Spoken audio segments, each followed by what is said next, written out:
retrospective adjustment is applicable. দুটা important issue. আচ্ছা, error correction related to prior period's result in a statement. আচ্ছা, আচ্ছা, prospectiveটা কোথায় আছে? আচ্ছা, a change in accounting estimate results from new information and the reassessment of the future benefits and obligations represented by assets and liabilities. Its effects should be accounted for only in the period of change and any future periods affected. So এটা হলো prospective application. Prospective application এখানে applicable, সেটা হচ্ছে কোথায়, কোন ক্ষেত্রে? সেটা হচ্ছে accounting estimation বা কোন একটা projected assessment বা estimated কোন একটা figure বা কোন একটা base value নিয়ে আপনি কাজ করছেন, সেটার এই ধরনের কোনো পরিবর্তনের জন্য আপনার previous period দরকার নেই। retrospective application বা adjustment, prior period adjustment এর প্রয়োজন নেই। তো তিনটা বেজল ঘটনা, সেটা হলো একটা অ্যাকাউন্টিং এরর আর হচ্ছে অ্যাকাউন্টিং প্রিন্সিপাল। অ্যাকাউন্টিং এরর আর অ্যাকাউন্টিং প্রিন্সিপাল যদি চেঞ্জ হয় সেক্ষেত্রে you have to follow retrospective adjustment by application. আর অ্যাকাউন্টিং estimation, কোন একটা estimation বা information or reassessment of future benefits or reassessment of future obligations represented by asset or liability, এই ধরনের কোনো ইফেক্টস যদি আসে সেটা আপনি অ্যাডজাস্ট করবেন প্রসপেক্টিভলি, অর্থাৎ পেছনে ফেরার দরকার নেই। যখন যেভাবে এস্টিমেশনটা চেঞ্জ হয়েছে সো ওখান থেকে নাও অ্যান্ড অন দেন সামনের দিকে আগাবেন, এখানে প্রিভিয়াস কোনো অ্যাডজাস্টমেন্ট দরকার নাই, জাস্ট বেসিক এইটুকু ইনফরমেশনই আছে এর মধ্যে।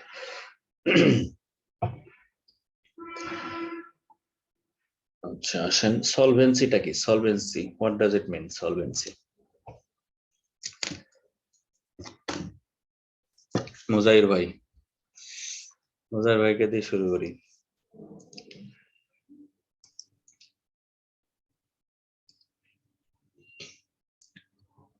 মুজাহির ভাই আছেন, শুনতে পাচ্ছেন? দেখতে পাচ্ছি। আচ্ছা, দেখেন সলভেন্সি, সলভেন্সি বলতে কি বোঝায়? আমি কতটুকু লিকুইডিটি বিয়ার করতেছি? কাছাকাছি, কিন্তু এর সাথে একটা টাইম ফ্যাক্টর ইনভলভ। লিকুইডিটির কথা যখন বলবেন এটা এক ধরনের সলভেন্সি, কিন্তু এটা শর্ট টার্ম। আর সলভেন্সির ব্যাপারটা আরেকটু বিস্তর, আরেকটু লেন্দি, আরেকটু দীর্ঘমেয়াদী। মানে গ্রেটার দেন 1 ইয়ার বলবে? ডেফিনেটলি ওইটি পার্থক্য, বেসিক পার্থক্য এটাই।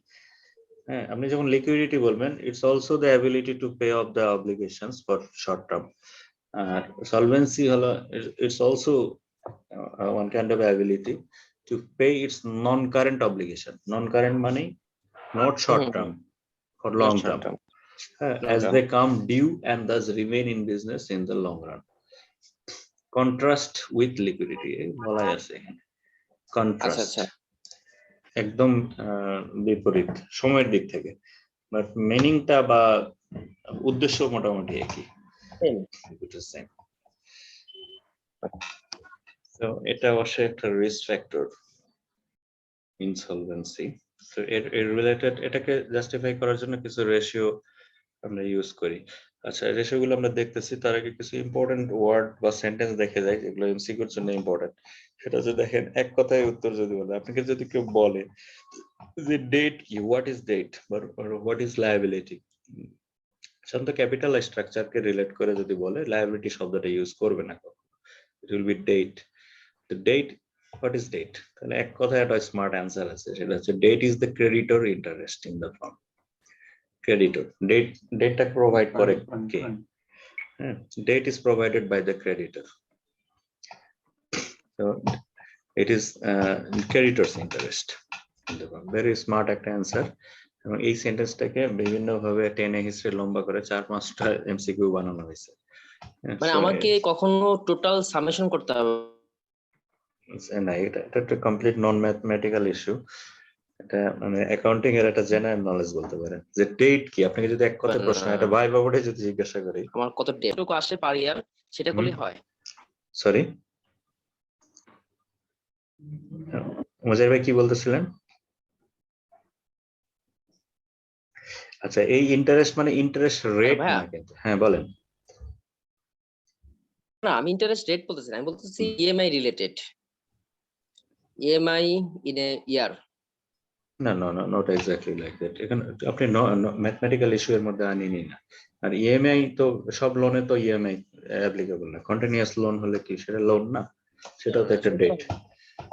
হ্যাঁ, সো এটা ওই টার্ম লোন বা কন্টিনিউয়াস লোনের বিষয় না। Debt is debt, whatever it is, continuous or term, long term or short term. But it বলা হচ্ছে date is the creditor's interest in the firm. মানে এখানে একটু যেহেতু ভাই জিজ্ঞাসা করবেন, হ্যাঁ হ্যাঁ হ্যাঁ, ডেটটা সাধারণত ইকুইটির সাথে কনসিডার মানে কম্পেয়ার করা হয়। হ্যাঁ, দেখবেন মানে ক্যাপিটাল, হ্যাঁ ক্যাপিটাল ক্যাপিটালের সাথে, হুম হুম মানে যেহেতু ক্যাপিটালটা লং টার্ম, ডেটটাকেও লং টার্ম ধরে ক্যাপিটাল স্ট্রাকচার ক্যালকুলেট করা হয়। হ্যাঁ, কিন্তু যখন আপনি মনে করবেন যে কারেন্ট অ্যাসেট, সেক্ষেত্রে কিন্তু বলে কারেন্ট লায়াবিলিটির সাথে তুলনা করা হয়। মানে যেভাবে মানে এনে যেমন current ratio, current asset by current liability, এটা হচ্ছে যেহেতু ব্যাপারটা যখন কারেন্ট আসবে তখন সেটা কারেন্ট লায়াবিলিটির সাথে ওয়ার্কিং ক্যাপিটাল রিলেটেড। বাট যখন এটা ডেট বলবেন তাহলে মনে করবেন যে এটার সাথে comparison equity, equity long term, debt long term. আর আপনারা যখন অ্যাকাউন্টিং করেন A = L + E, asset = liability plus owners equity, দেখবেন যে ওখানে অ্যাসেটকে যদি ধরেন, কারেন্ট অ্যাসেট বাদ দিলে ওখানে অবশ্যই অ্যাসেটের ভিতরে কারেন্ট অ্যাসেটও আছে। এটা দেখেন, এই যে উপরের ছবিটা দেখেন, হ্যাঁ, current asset is made by current liabilities, হ্যাঁ, আর non current assets is provided by non current Long-term liability, মানে যেটাকে বলে debt, লং টার্ম লায়াবিলিটি। হ্যাঁ non current liabilities এইটা আমি plus বলতেছিলাম stockholders equity। আচ্ছা, আর এখানে যেটা বলছে এই যে হলুদ করে রাখছি যে এই জায়গাটা, ইটস আসলে কমপ্লিট একটা ডেফিনেশন। এক কথায় যে debt is the creditor interest in the firm. যে ফার্ম এর ডেট আছে, so debt is provided by the creditor, so debt is the creditors concern in the firm. Interest শব্দটা উঠাই দিলাম, এখানে কনসার্ন বলে মাথা ব্যথা। এটা কার মাথা ক্লিয়ার? হ্যাঁ, ইন্টারেস্ট বলতে মনে করতেছেন যে ওটা পার্সেন্টেজ, ইন্টারেস্ট, হ্যাঁ ওই ইন্টারেস্ট, হ্যাঁ এটা হচ্ছে ইন্টারেস্ট মানে কনসার্ন, ইওর হেডেক আর ইওর ইন্টারেস্ট মানে আপনি কোন ব্যাপারে উৎসুক, সেই ইন্টারেস্ট, এটা আগ্রহের বিষয়। Similarly, equity is the ownership interest in the firm. So equity is provided by the owner, sponsor of this প্রতিষ্ঠান. So equity হলো তার মাথা ব্যথার বিষয়। Equity is the ownership interest, তার আগ্রহের জায়গাটা হলো ইকুইটি, এই হলো বিষয়। আচ্ছা, ইকুইটির আরেকটা সংজ্ঞা আছে বা একটা সিনোনিম আছে, সেটা হচ্ছে হ্যাঁ, equity is the permanent capital of an enterprise. Permanent capital of an enterprise, কারণ এটা এক্সটার্নাল কোনো চাইতে পারে, এক্সটার্নাল কেউ চাপ দিবে তা না, কারণ এটা যার মালিক সেই এটা প্রোভাইড করছে, একটু ফেরত গেলে তার কাছেই যাবে। সো এটা very internal and it is very much permanent, contributed by the firm's owners in the hopes of earning a return. So however, a return on equity is uncertain because equity embodies only a residual interest in the firm's asset. এই কথাটা কেউ ব্যাখ্যা করতে পারে? এটা কি মিন করছে? খুব ইম্পর্টেন্ট। রেসিডুয়াল ইন্টারেস্ট মানে কি? রেসিডুয়াল ইন্টারেস্ট আমি পারবো, এটা হচ্ছে আপনার যখন লিকুইডেশনে যাবে, তখন দেখা যায় সে সব থেকে পরে পাবে, সবার শেষে সে পাবে। রেসিডুয়াল মানে যবে কিছু যদি থেকে থাকে, না থাকলে পাবে না রেসিডুয়াল। অর্থাৎ কোম্পানির মালিকের প্রথম দায়িত্ব হলো, ও যখন দেখা গেল বছর শেষে প্রফিট লস ক্লোজ করতেছে, দেখা গেল তার কাছে 10,000 টাকার নেট প্রফিট আসছে, তো নেট প্রফিট পর্যন্ত আসতে গেলে আগে কিন্তু তার কিছু জিনিস বের করে দিতে হয়েছে। মানে ওই যে ডেট, যেটা ক্রেডিটরস ইন্টারেস্ট যদি বলি, তো ক্রেডিটর তাকে কিন্তু ইন্টারেস্টটা বের করতে হয়েছে আগে, ইন্টারেস্ট বাদ দিতে হয়েছে, ট্যাক্স বাদ দিতে হয়েছে, তারপরে না সে নেট প্রফিট পর্যন্ত আসছে। তো নেট প্রফিটটাই হলো তার জন্য, এটা মানে the owner or the sponsor of that প্রতিষ্ঠান is entitled to enjoy the net profit. এখানে আর কারো হক নাই, একান্তই তার, সেটাকে রেসিডুয়াল বলতে, একদম লাস্ট পয়েন্ট। এখানে এই তো ভাই, হ্যাঁ এটা যখন আপনি ওই কোম্পানি আইন করবেন, কোম্পানি আইন বা যদি আপনি কখনো ইসে দেখেন, ওটাকে বলা হচ্ছে আপনার ওই লিকুইডেশন অ্যাক্ট দেখেন, সেখানে কিন্তু এটা ওই যে নিচের পার্টটা বলছে residual claim over the debt হ্যাঁ, ঠিক আছে, ওই যে এটাকে মূলত লিকুইডেশনের সময় রেসিডুয়াল শব্দটা সাধারণত ব্যবহার করে আর কি। হ্যাঁ ওটা, হ্যাঁ কনসেপ্টটা দুই জায়গায় সেম, এটা ঠিক আছে, হ্যাঁ দুই জায়গায় সেম। কনসেপ্ট দুই জায়গায় সেম। হ্যাঁ, লিকুইডেশনে গেলে প্রফিট বের করার সময় কিন্তু তার ইন্টারেস্ট বাদ দিতেছেন, ট্যাক্স বাদ দিতেছেন, সব বাদ দিতেছেন, নেট প্রফিট আফটার ট্যাক্স। হ্যাঁ হ্যাঁ, আর ওখানে এটা দেখবেন লিকুইডেশনটাকে এর মধ্যে আমি জড়াচ্ছি না এই কারণে যে এটা যে বলছে যে রিটার্ন অন ইকুইটি, রিটার্নের ক্ষেত্রে, হ্যাঁ রিটার্নের ক্ষেত্রে সেক্ষেত্রে রিটার্ন অন ইকুইটি ধরেন আপনার ইও হইতে পারে, কমন স্টক ডিভিডেন্ডও হইতে পারে। কমন স্টক ডিভিডেন্ডটা কিন্তু আমি দিতেও পারি, নাও দিতে পারি, না না, সেটা তো আপনার অব্লিগেশন না, অব্লিগেশন নাই। অব্লিগেশন নাই এই কারণে আবার এই জিনিসটা মেনেও নিচ্ছি কেন, কারণ আমরা সবাই কোম্পানির মালিক তাই। হ্যাঁ, কিন্তু এক্সটার্নাল কেউ হলে জিনিসটা মানবে না। ইভেন আপনি প্রেফার্ড শেয়ারের ক্ষেত্রে এটা করতে পারতেছেন না, তাকে দিতেই হচ্ছে, বাকি রাখতে পারতেছেন না। এটা কমন স্টক হোল্ডার বা একান্তই মালিকের যে কন্ট্রিবিউশনটা, সেক্ষেত্রে রিটার্ন অন নিতে গেলেও রিটার্নটা এন্টাইটেল ফর দ্য ওনার একেবারে লাস্ট শেষ পয়েন্টে। আর লিকুইডেশনে গেলেও তো আগে অন্যান্য দায় পরিশোধ করতে হবে, ঋণগুলো শোধ করার পরে যদি কিছু থাকে সবই সেটা হবে, সেটাও রেসিডুয়াল অ্যাসেট।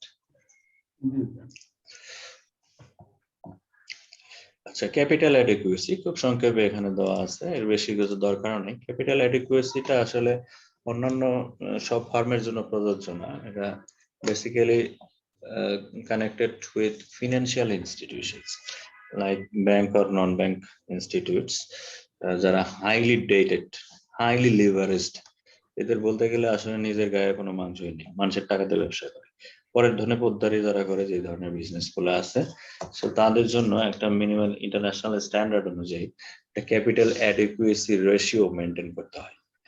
এই কারণে এই ছোট্ট করে এই কথাটা একটু স্মরণ করাই দিচ্ছে, সিএমএ শুধু অন্যান্যরা করবে না, কিছু ব্যাংকাররাও করতে পারে, এই কারণে এটা দেওয়াইছে। তো ক্যাপিটাল অ্যাডিকুয়েসি এটা তো ব্যাসেল রিকোয়ারমেন্ট অনুযায়ী, ব্যাসেল 2, 3, এখন তো 3 চলে নাকি, না এরপরে আর 2019 এর ব্যাসেল 3 এর ফুল ইমপ্লিমেন্ট হওয়ার কথা, যদিও সব ব্যাংক পায়নি 2019 এর ডিসেম্বরের ভিতরে। এখানে ক্যাপিটাল অ্যাডিকুয়েসি, সো এই ক্যাপিটাল মধ্যে কি কি থাকবে, ইনগ্রেডিয়েন্টস গুলা কি কি আপনারা দেখে নেন যে a bank must be able to pay those depositors that demand their money on a given day and still be able to make new loans. Because capital adequacy can be discussed in terms of solvency. So যাদের কিনা capital adequacy নাই, যেসব ব্যাংকের, বাংলাদেশের প্রায় 8-9টা ব্যাংকের capital adequacy ঘাটতি আছে, সোনালী ব্যাংক সহ, so can be discussed in terms of solvency. So capital adequacy এটা একটা ইন্ডিকেটর যে প্রতিষ্ঠানটা enough solvent কিনা। The ability to pay long-term obligations as they mature, liquidity, the ability to pay for day-to-day ongoing operations. হ্যাঁ, যদিও available liquidity থাকা সত্ত্বেও ব্যাংকের ক্যাপিটাল ইনঅ্যাডিকুয়েসি থাকতে পারে। তো এর মধ্যে যেটা থাকে সেটা হচ্ছে reserves, specific amount of bank must have on hand to pay depositors or sufficient capital. এটাকে যদি আরেকটু স্মার্টলি এক্সপ্লেন করলে যেটা আসে সেটা হচ্ছে ক্যাপিটাল অ্যাডিকুয়েসির যে ক্যাপিটাল পার্টটা ধরা হয়, পেড আপ ক্যাপিটাল, মানে কয়েকটা টিয়ার আছে, টিয়ার 1 ক্যাপিটাল, টিয়ার 2 ক্যাপিটাল, এবং ক্যাপিটাল ফ্র্যাগমেন্টেশন আছে আর কি। টিয়ার 1 ক্যাপিটালে থাকে তার paid up capital, paid up capital plus additional paid up capital plus reserve. Reserve is one kind of কি বলে provision বলা যায়, বা কোনো সাবঅর্ডিনেট কিছু বিষয় আছে। So basically paid up capital plus other reserves বা return earnings, cumulative return earnings, এগুলো মিলে হয় আপনার ক্যাপিটাল।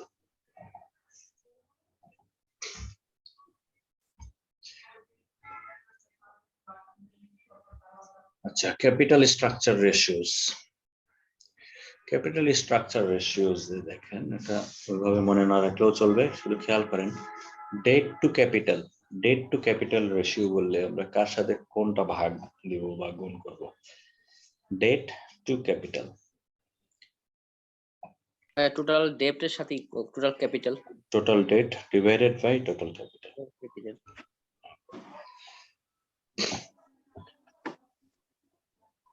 ডেট টু ইকুইটি, মানে আপনাকে ব্যালেন্স শিট নিয়ে বসতে হবে। ব্যালেন্স শিটে দেখবেন যে টোটাল ডেট কত আর আপনার স্টক হোল্ডার্স ইকুইটি বা ওনার্স ইকুইটি কত। তো total debt divided by total owners equity. আচ্ছা, ইকুইটির মধ্যে কি কি থাকে একটা ব্যালেন্স শিট যদি এক্সপ্লেন করেন, না দেখে যদি বলা যায় কি কি আইটেম থাকতে পারে, কোন কোন হেড গুলো আসতে পারে ইকুইটির মধ্যে, যেহেতু আপনাকে সেগ্রিগেট করতে হবে। শেয়ারটা ভাই কোন share? Common share. Common share, তারপরে আর কি থাকে?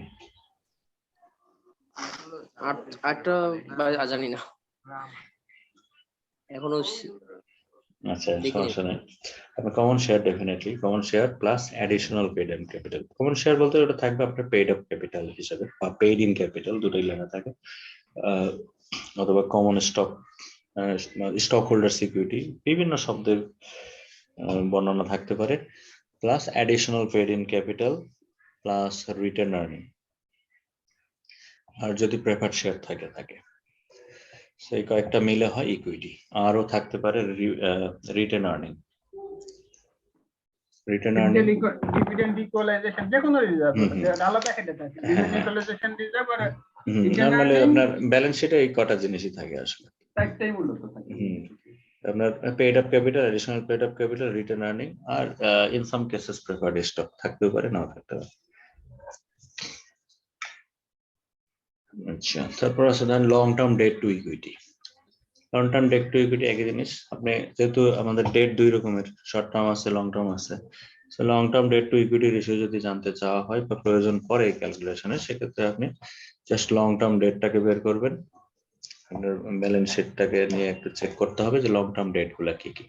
সো যেটা শর্ট টার্ম সেটা বাদ দিলে যেটা থাকে, টোটাল লায়াবিলিটি থেকে শর্ট টার্মটা বাদ দিলেও আপনি টোটাল লং টার্ম ডেট পেয়ে যাবেন, অথবা আইটেম ওয়াইজ বের করে নিতে পারেন।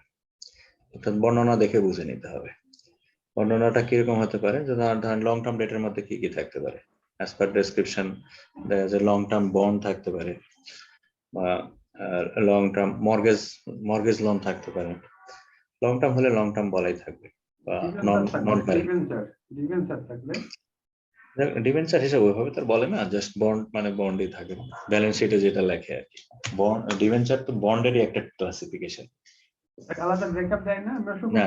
না, ডিবেঞ্চার ইটসেলফ একটা বন্ড, এটা একটা বন্ডের ক্লাসিফিকেশন। বন্ডটা সম্ভবত সিকিউর থাকে, ডিবেঞ্চার সাধারণত সিকিউর থাকে না।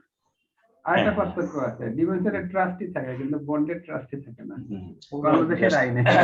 আলাদা narrative issues, but balance sheet ওইভাবে তো রিফ্লেক্ট করবে না। ব্যালেন্স শিট দেখে বোঝা মুশকিল যে কোনটা সিকিউর বা কোনটা নন সিকিউর। আচ্ছা, তারপরে দেখেন debt to total asset.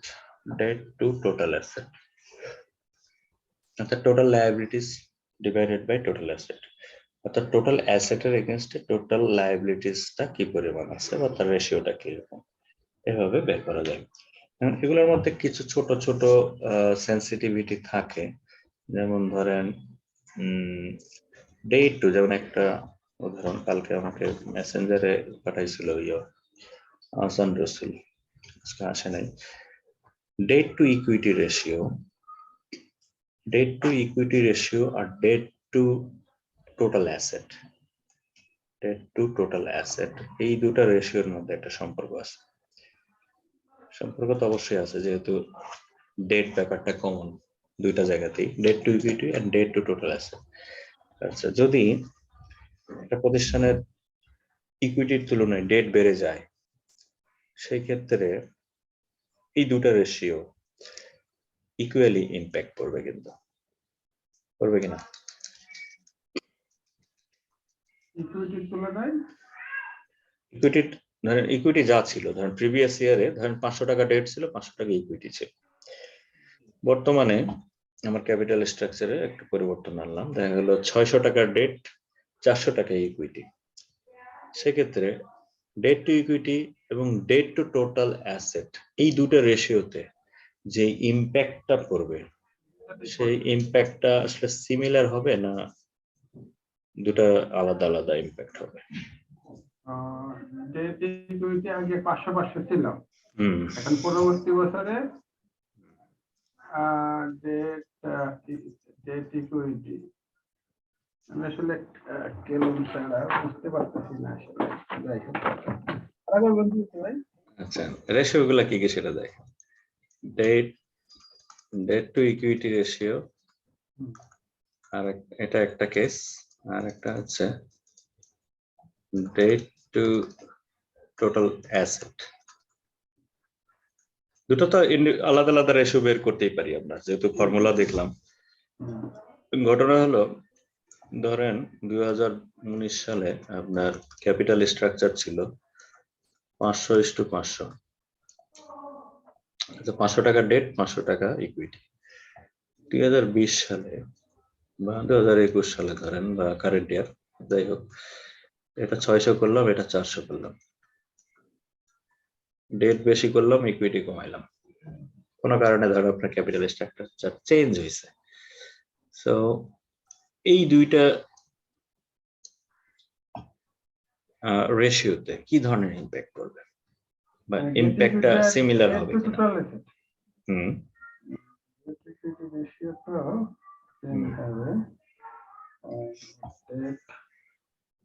Total asset হবে ধরেন এখানে উভয় ক্ষেত্রে 1000।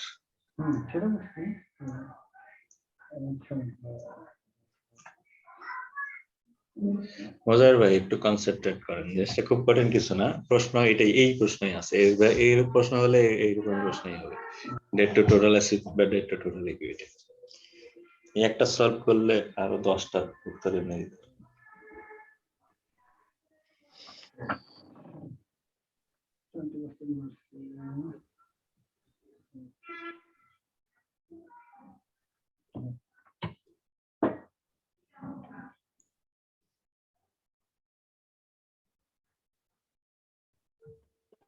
ভাই আমি কি কিছু করব? না করলেও চলবে, মাথা কাটালে হবে। আচ্ছা, মাথা কাটাচ্ছি। আমি ইম্প্যাক্টটা জানতে চাইছি, যে ডেট টু ইকুইটি এবং ডেট টু অ্যাসেটের ইম্প্যাক্টটা একই রকম হবে করে কিনা? যাও।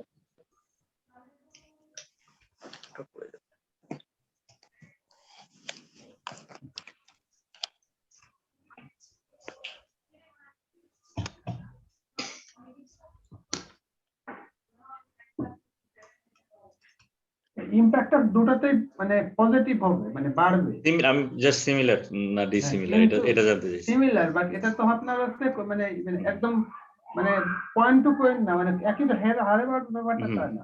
পয়েন্টটা ইম্পর্টেন্ট না, সংখ্যাটা আমার জানার দরকার নেই, আমি জানতে চাইছি যে ইম্প্যাক্টটা কি। নিউমেরিক্যাল বাড়া মানে তো হচ্ছে আপনার দুটাই বাড়তেছে। এক্স্যাক্টলি। ধরেন 2019 যদি আমরা যাই, 2019 হলো বেস ধরেন, এখানে ডেট টু ইকুইটি রেশিও কত ছিল? হ্যাঁ, 2019 এর ডেট টু ইকুইটি ছিল ধরেন 1 ছিল, তাই না? 1.5 হবে। পরেরটা কত হবে? 1.5। 1.5 debt to total asset ratio, এটা হবে 600 ডিভাইড বাই 1000। 0.5 কেন? এই বছরে 0.6 হবে, গত বছরে যদি সরি, হ্যাঁ এটা সরি 500 ডিভাইড বাই 1000, গত বছর 0.5 হবে, তাহলে হলো 0.5, রাইট? এটাকে এই বছর হবে 1.5 আর 0.5। আর ইন 2020 তে ডেট টু ইকুইটি রেশিও হবে 1.5। 1.5। জি জি। আচ্ছা, 1.5 কিভাবে হলো? 600 বাই 400, হ্যাঁ, 600 ডিভাইড বাই 400, 1.5। এটা হবে 0.6। আর ডেট টু টোটাল অ্যাসেট, তাহলে 600 ডিভাইডেড বাই 1000, কত হলো? 0.6। আচ্ছা, এখানে কি হয়েছে, এটা বাড়ছে কিনা? জি, এই রেশিওটা কিন্তু ইনক্রিজ করছে, এই রেশিওটা কি হয়েছে? এটাও তো ইনক্রিজ করছে। অর্থাৎ উভয় ক্ষেত্রে ইম্প্যাক্ট, প্রশ্নটা পুরোটা আপনাকে একটা সংখ্যাও দিবে না, কোনো সংখ্যা, কোনো ব্যালেন্স শিট কিছু দেওয়া যাবে না, এক্সপেরিয়েন্স থেকে বলতে হবে আসলে ঘটনা কি ঘটে ওই ক্ষেত্রে ইম্প্যাক্ট উইল বি সিমিলার।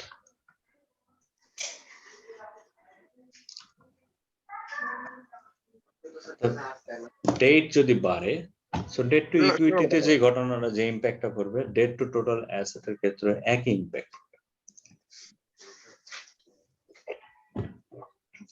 এটা হলো ব্যাপার। আচ্ছা, এই রেশিওটা ইম্পর্টেন্ট কেন, কাদের কাছে বেশি ইম্পর্টেন্ট? যে কিনা ওনারের জন্য তো ইম্পর্টেন্ট অবশ্যই, সে আসলে দেখতে চায়। হ্যাঁ, লেন্ডারের জন্য ইম্পর্টেন্ট কেন, যে সে আসলে তার সলভেন্সিটা নিয়ে চিন্তিত থাকে। যদি খুব বেশি লিভারেজড হয়, হাইলি ডেটেড হয়, সেক্ষেত্রে তার জন্য এটা একটু মাথা ব্যথার কারণ। আবার ক্রেডিটরদেরও আবার একটা স্ট্যান্ডার্ড সেট করা থাকতে পারে, যে আমরা এই সেক্টরে এত পার্সেন্ট ডেটের চেয়ে যদি বেশি হয় তাহলে আমরা হয়তো ফাইন্যান্সিং করব না, বা হয়তো ডেট ইকুইটি যদি 1 হয় তাহলে আগাইতে পারি, এরকম বিভিন্ন ক্রাইটেরিয়া থাকতে পারে। সো ক্রেডিটরস ইন্টারেস্ট যেহেতু। একটা জিনিস শুধু বললেন, একটু অ্যাড করি সবাই জানা থাকলো। আপনি চার্জ অন আনকল শেয়ার ক্যাপিটাল, এটা কি আপনি কোম্পানি আইনে যখন হচ্ছে চার্জ ক্রিয়েশন করে 5টা চার্জ হয়, তার মধ্যে একটা হলো আনকল শেয়ার ক্যাপিটাল। মানে আপনি মনে করেন এটা ব্যাপারটা এরকম যে আপনার পেইড আপ, মানে আপনার পেইড আপ ক্যাপিটাল যা আছে, অথরাইজ ক্যাপিটাল আর পেইড আপ ক্যাপিটালের পার্থক্য তো অথরাইজ ক্যাপিটাল কে যে কোনো সময় পেইড আপে কনভার্ট করা যায়, তাই না? অনুমতি নিয়ে করলে আছে অথরাইজ, পেইড আপ, সাবস্ক্রাইব করতে হবে। হ্যাঁ, পেইড আপ এবং সাবস্ক্রাইব। পেইড এবং সাবস্ক্রাইবের পার্থক্য, ভুল বলছি, পেইড আপ সাবস্ক্রাইবের পার্থক্য আছে এই পেইড আপ ক্যাপিটাল হয়ে যায় যেটা হচ্ছে পেইড করে দিচ্ছে, আর সাবস্ক্রাইব যেটা করা হয়ে গেছে, সাবস্ক্রাইব না হয়েছে সেটা কিন্তু আনপেইড। তো ওই আনপেইড শেয়ার ক্যাপিটালের উপরে চার্জ ক্রিয়েশন করা যায়। কেমন, মনে করেন কোন একটা কোম্পানি ল্যান্ড করলো, মানে বড় করলো, কাউকে লেন্ডার দিল, এখন কোন কারণে তার এক্সিস্টিং বিজনেস থেকে সে দিতে পারতেছে না, সে যদি চার্জ ক্রিয়েশন করে লিকুইডিটির সময় তার মালিক পক্ষকে বলবে তোমার যে আনসাবস্ক্রাইব ক্যাপিটাল ছিল ওটা তুমি এখন তোমার কোম্পানিতে জমা দাও, যে তোমার এই ক্যাপিটাল থেকে আমার এখন পেমেন্ট দাও। এই যে এখানে যেটা বললেন যে এটা এই জন্য ইম্পর্টেন্ট, তার আনকল শেয়ার ক্যাপিটাল যেটা আছে, আনকল শেয়ার ক্যাপিটালও চার্জ ক্রিয়েশন করলে, আনকল মানে আনসাবস্ক্রাইব, যেটা আনসাবস্ক্রাইব, জি, তখন বলবো যখন লিকুইডিটিশনে পেমেন্ট দিতে পারবে না, তুমি যে তোমার পেইড আপ ক্যাপিটাল যে অংশটা আনকল আছে, আনসাবস্ক্রাইব আছে, এখন তোমার মালিক পক্ষকে বলো ওইটা এখন তোমার কোম্পানিতে পে করে সাবস্ক্রাইব করো। সাবস্ক্রাইব করার পরে তোমাদের টাকা আসবে, ওইটা দিয়ে তুমি আমার ডেট, ওই টাকাটা ব্যাংক পাবে। ব্যাংক পাবে না, এটা সাধারণত লিমিটেড কোম্পানির ক্ষেত্রে ব্যাংক যখন লোন দেয় বা ফাইন্যান্স করার পরে তাকে তো আরজিএসসি তে করতে হয়, চার্জ ক্রিয়েশন করতে হয়। আনকল শেয়ার ক্যাপিটালের উপরও এটা দুইটা উদ্দেশ্য আছে, যে দেখা যাচ্ছে ব্যাংকের মর্গেজ বা লোন থাকা অবস্থায় সে যেন তার শেয়ার ক্যাপিটাল হাত বদল করতে না পারে। আর একটা ব্যাপার হলো আপনি যেটা বললেন, এটা একটা হাত বদল করলে হলে তাকে আবার ব্যাংক থেকে এনওসি দিতে হবে, ব্যাংকের অনুমতি ছাড়া সেটা করতে হবে না। শেয়ার ক্যাপিটাল চেঞ্জ করতে পারবে না, ঠিক আছে, এটাই মূল কারণ আছে। ঠিক আছে, সো ইম্প্যাক্টটা ইম্পর্টেন্ট। আর একটা হচ্ছে ডেট ইকুইটি রেশিও আমরা দেখি, আর একটা কারণ সেটা হচ্ছে যখন আপনি ওয়েটেড অ্যাভারেজ ক্যাপিটাল বা কস্ট অফ ক্যাপিটাল নির্ধারণ করতে যান, তখনও এটা মানে কতটুকু রাখলে ভালো হয় তার একটা ভারসাম্যর জন্য প্রয়োজন পড়ে। এইটার সাথে যে একটা অপটিমাম ক্যাপিটাল স্ট্রাকচারের একটা আছে, সম্পর্ক আছে।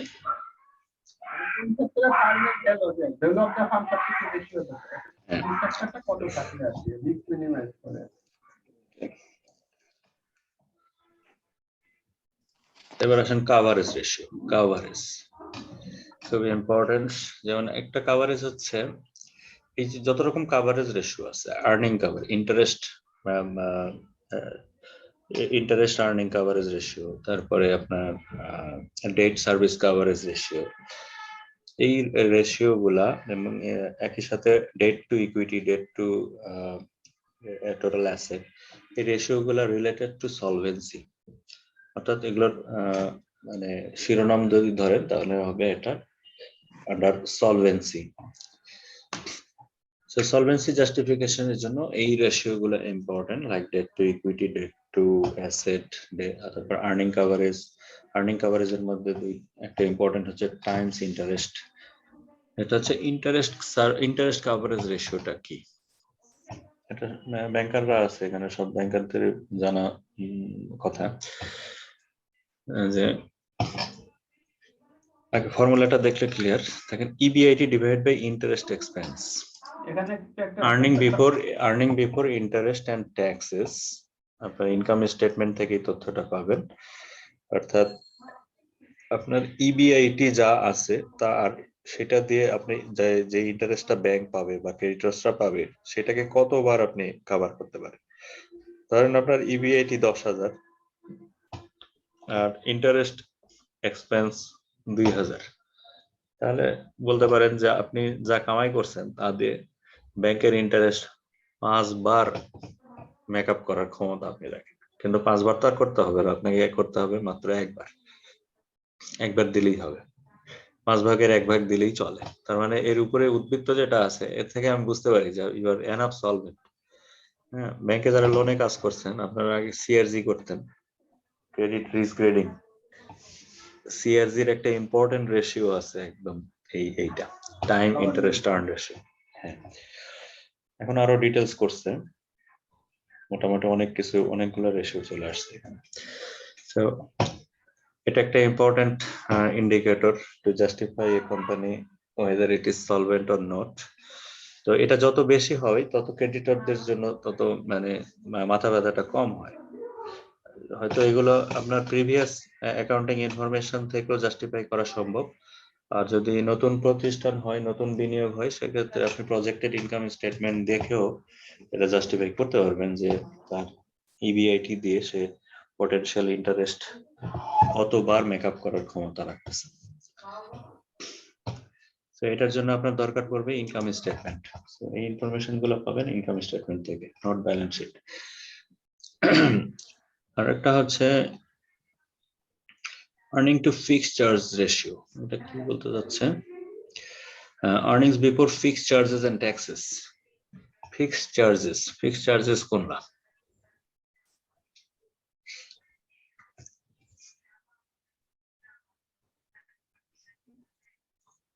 The earning to fixed charges ratio, also called the fixed charge coverage ratio, extends the time interest earned ratio to include the interest portion associated with long-term lease obligation. সাধারণত যদি long-term lease obligation থাকে সেক্ষেত্রে এটাকে add করে তার একটা coverage ratio বের করা যায়, সেটা হচ্ছে in earnings before fixed charges and taxes।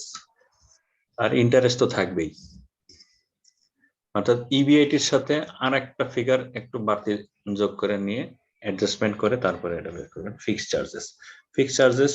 সাধারণত যে interest portion associated with long term lease obligation,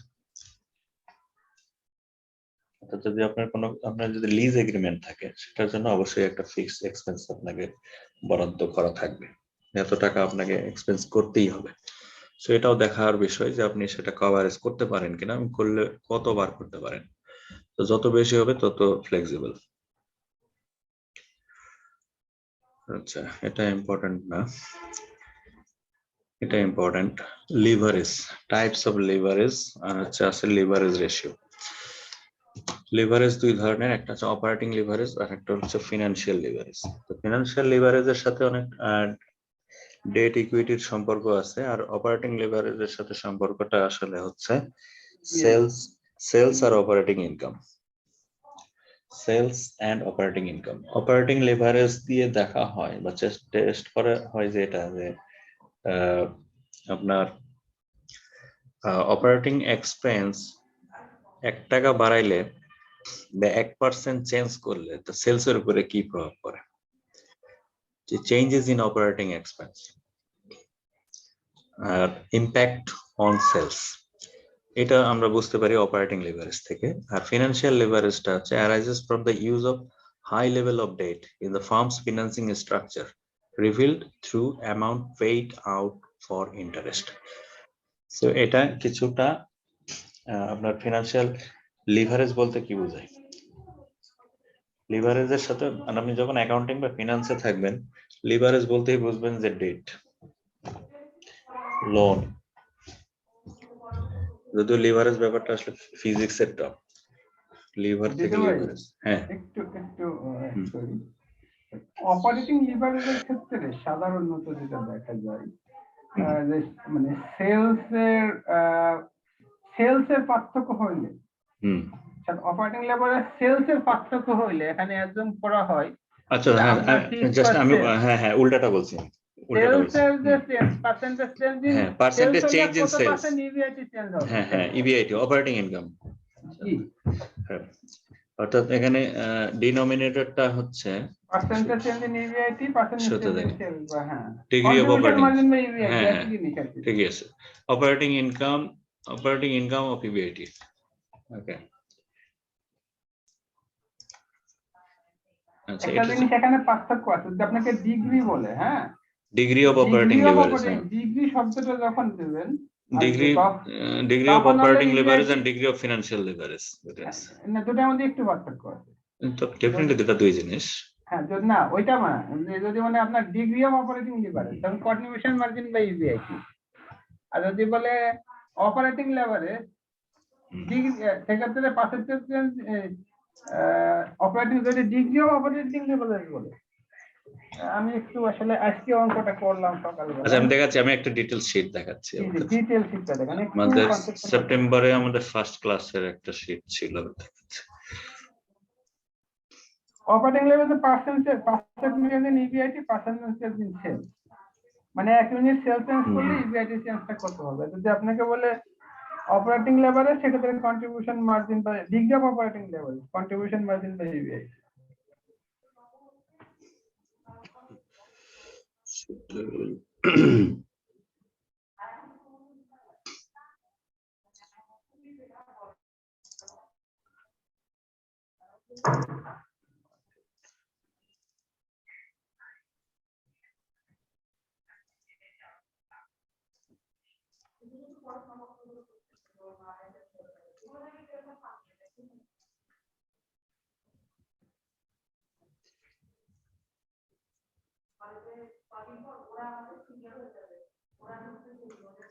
খুঁজে পাচ্ছি না ফাইলটা। আমি একটু বলে দিতে ভাই, এখানেই আছে এই শীটটা দেখলে হবে। দেখুন, এই শীটেই পাবেন, আপনি আগান দেখেন, এখানেই পাবেন, আছে সামনে।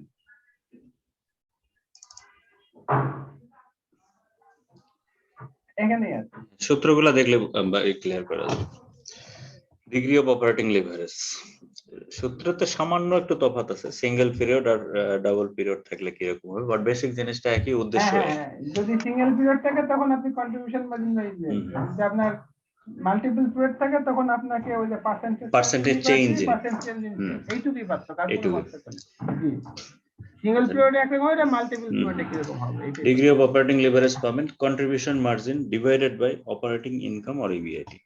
সো কন্ট্রিবিউশন মার্জিন কি, এটা তো আমরা জানি যে sales minus variable cost, sales minus variable cost হলো কন্ট্রিবিউশন মার্জিন। সো এটা জানার জন্য আপনাকে হয়তো প্রিপেড ইনফরমেশন দেওয়া থাকবে, আর যদি নিজের প্রতিষ্ঠানে নিজে করতে চান তাহলে আপনাকে বের করতে হবে, সেলস পাবেন ইনকাম স্টেটমেন্ট থেকে, আর কস্ট অ্যানালাইসিস করে আপনাকে দেখতে হবে যে আপনার ভ্যারিয়েবল কস্ট কত ইনভলভ এই সেলস এর সাথে, not cost of goods sold.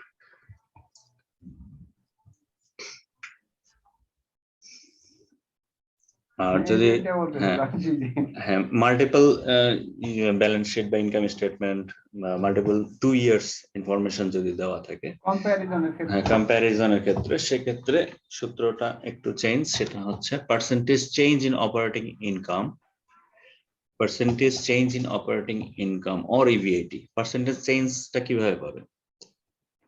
Ending value minus beginning value, অর্থাৎ ধরেন সেলস মাইনাস এই বছরের সেলস বাই লাস্ট ইয়ারের সেলস, যদি পার্সেন্টেজ চেঞ্জ পেয়ে যাবে। পার্সেন্টেজ চেঞ্জের জন্য আপনাকে দুই ধরনের ইনফরমেশন দেওয়া যাবে। যদি ইবিআইটি বলি, ইবিআইটি হলো আপনার ইনকাম স্টেটমেন্ট আইটেম থেকে পাবেন।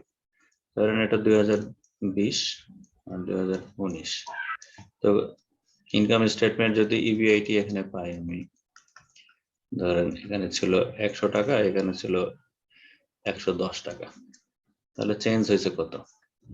10 টাকা।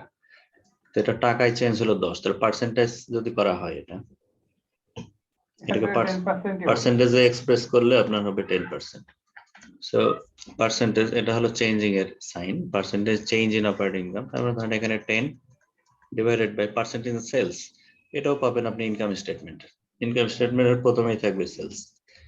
সেলস ধরেন এখানে 1000 ছিল, এখানে ধরেন আপনার 1100 টাকা ছিল বা 1200 টাকা ছিল। তার মানে এখানে চেঞ্জ কত? 20%, 20 টাকা বা 20%। তাহলে এখানে 20, এতে ভাগযোগ করে যা হয় তাহলে 0.5। বাট 2% তো Whatever, I'm 200 sorry just an example হিসেবে আনছি আর কি। বাট ইনফরমেশনটা পাবেন আপনি ইনকাম স্টেটমেন্ট থেকে, কমপ্লিটলি এই দুটো ইনফরমেশনই আপনি ইনকাম স্টেটমেন্ট থেকে পাবেন। সো যেহেতু ফর্মুলার ব্যাপার, সো একটু এগুলো একটু মেমোরাইজ করার বিষয় আছে, আর বারবার এমসিকিউ প্র্যাকটিস করলে এগুলো মাথায় চলে আসবে।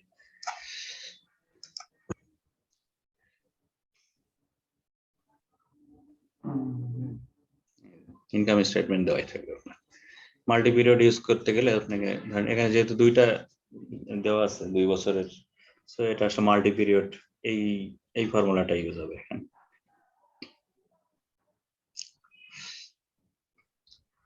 এই যে এভরি 1% চেঞ্জ ইন সেল, এই যে মূল কথাটা আসলে এটা। আমি আর সালে ভাই যেটা বলার চেষ্টা করছিলাম সেটা আসলে এই কথাটা।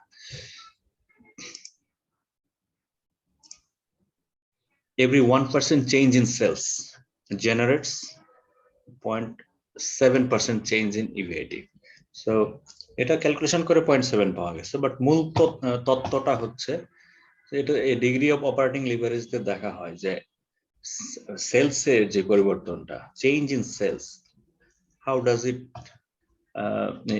Influence change in EVAT। এখন দিদু ভাই এটা তো থিওরিটিক্যাল কোশ্চেন, আমি সবাইকে একটু জিজ্ঞাসা করি তো আপনার অনুমতি নিয়ে, আসলে এটা আমি কেন করি এটা একটু জানা দরকার, নাহলে এটা অনেক কোশ্চেনের অ্যান্সার আপনি পারবেন না।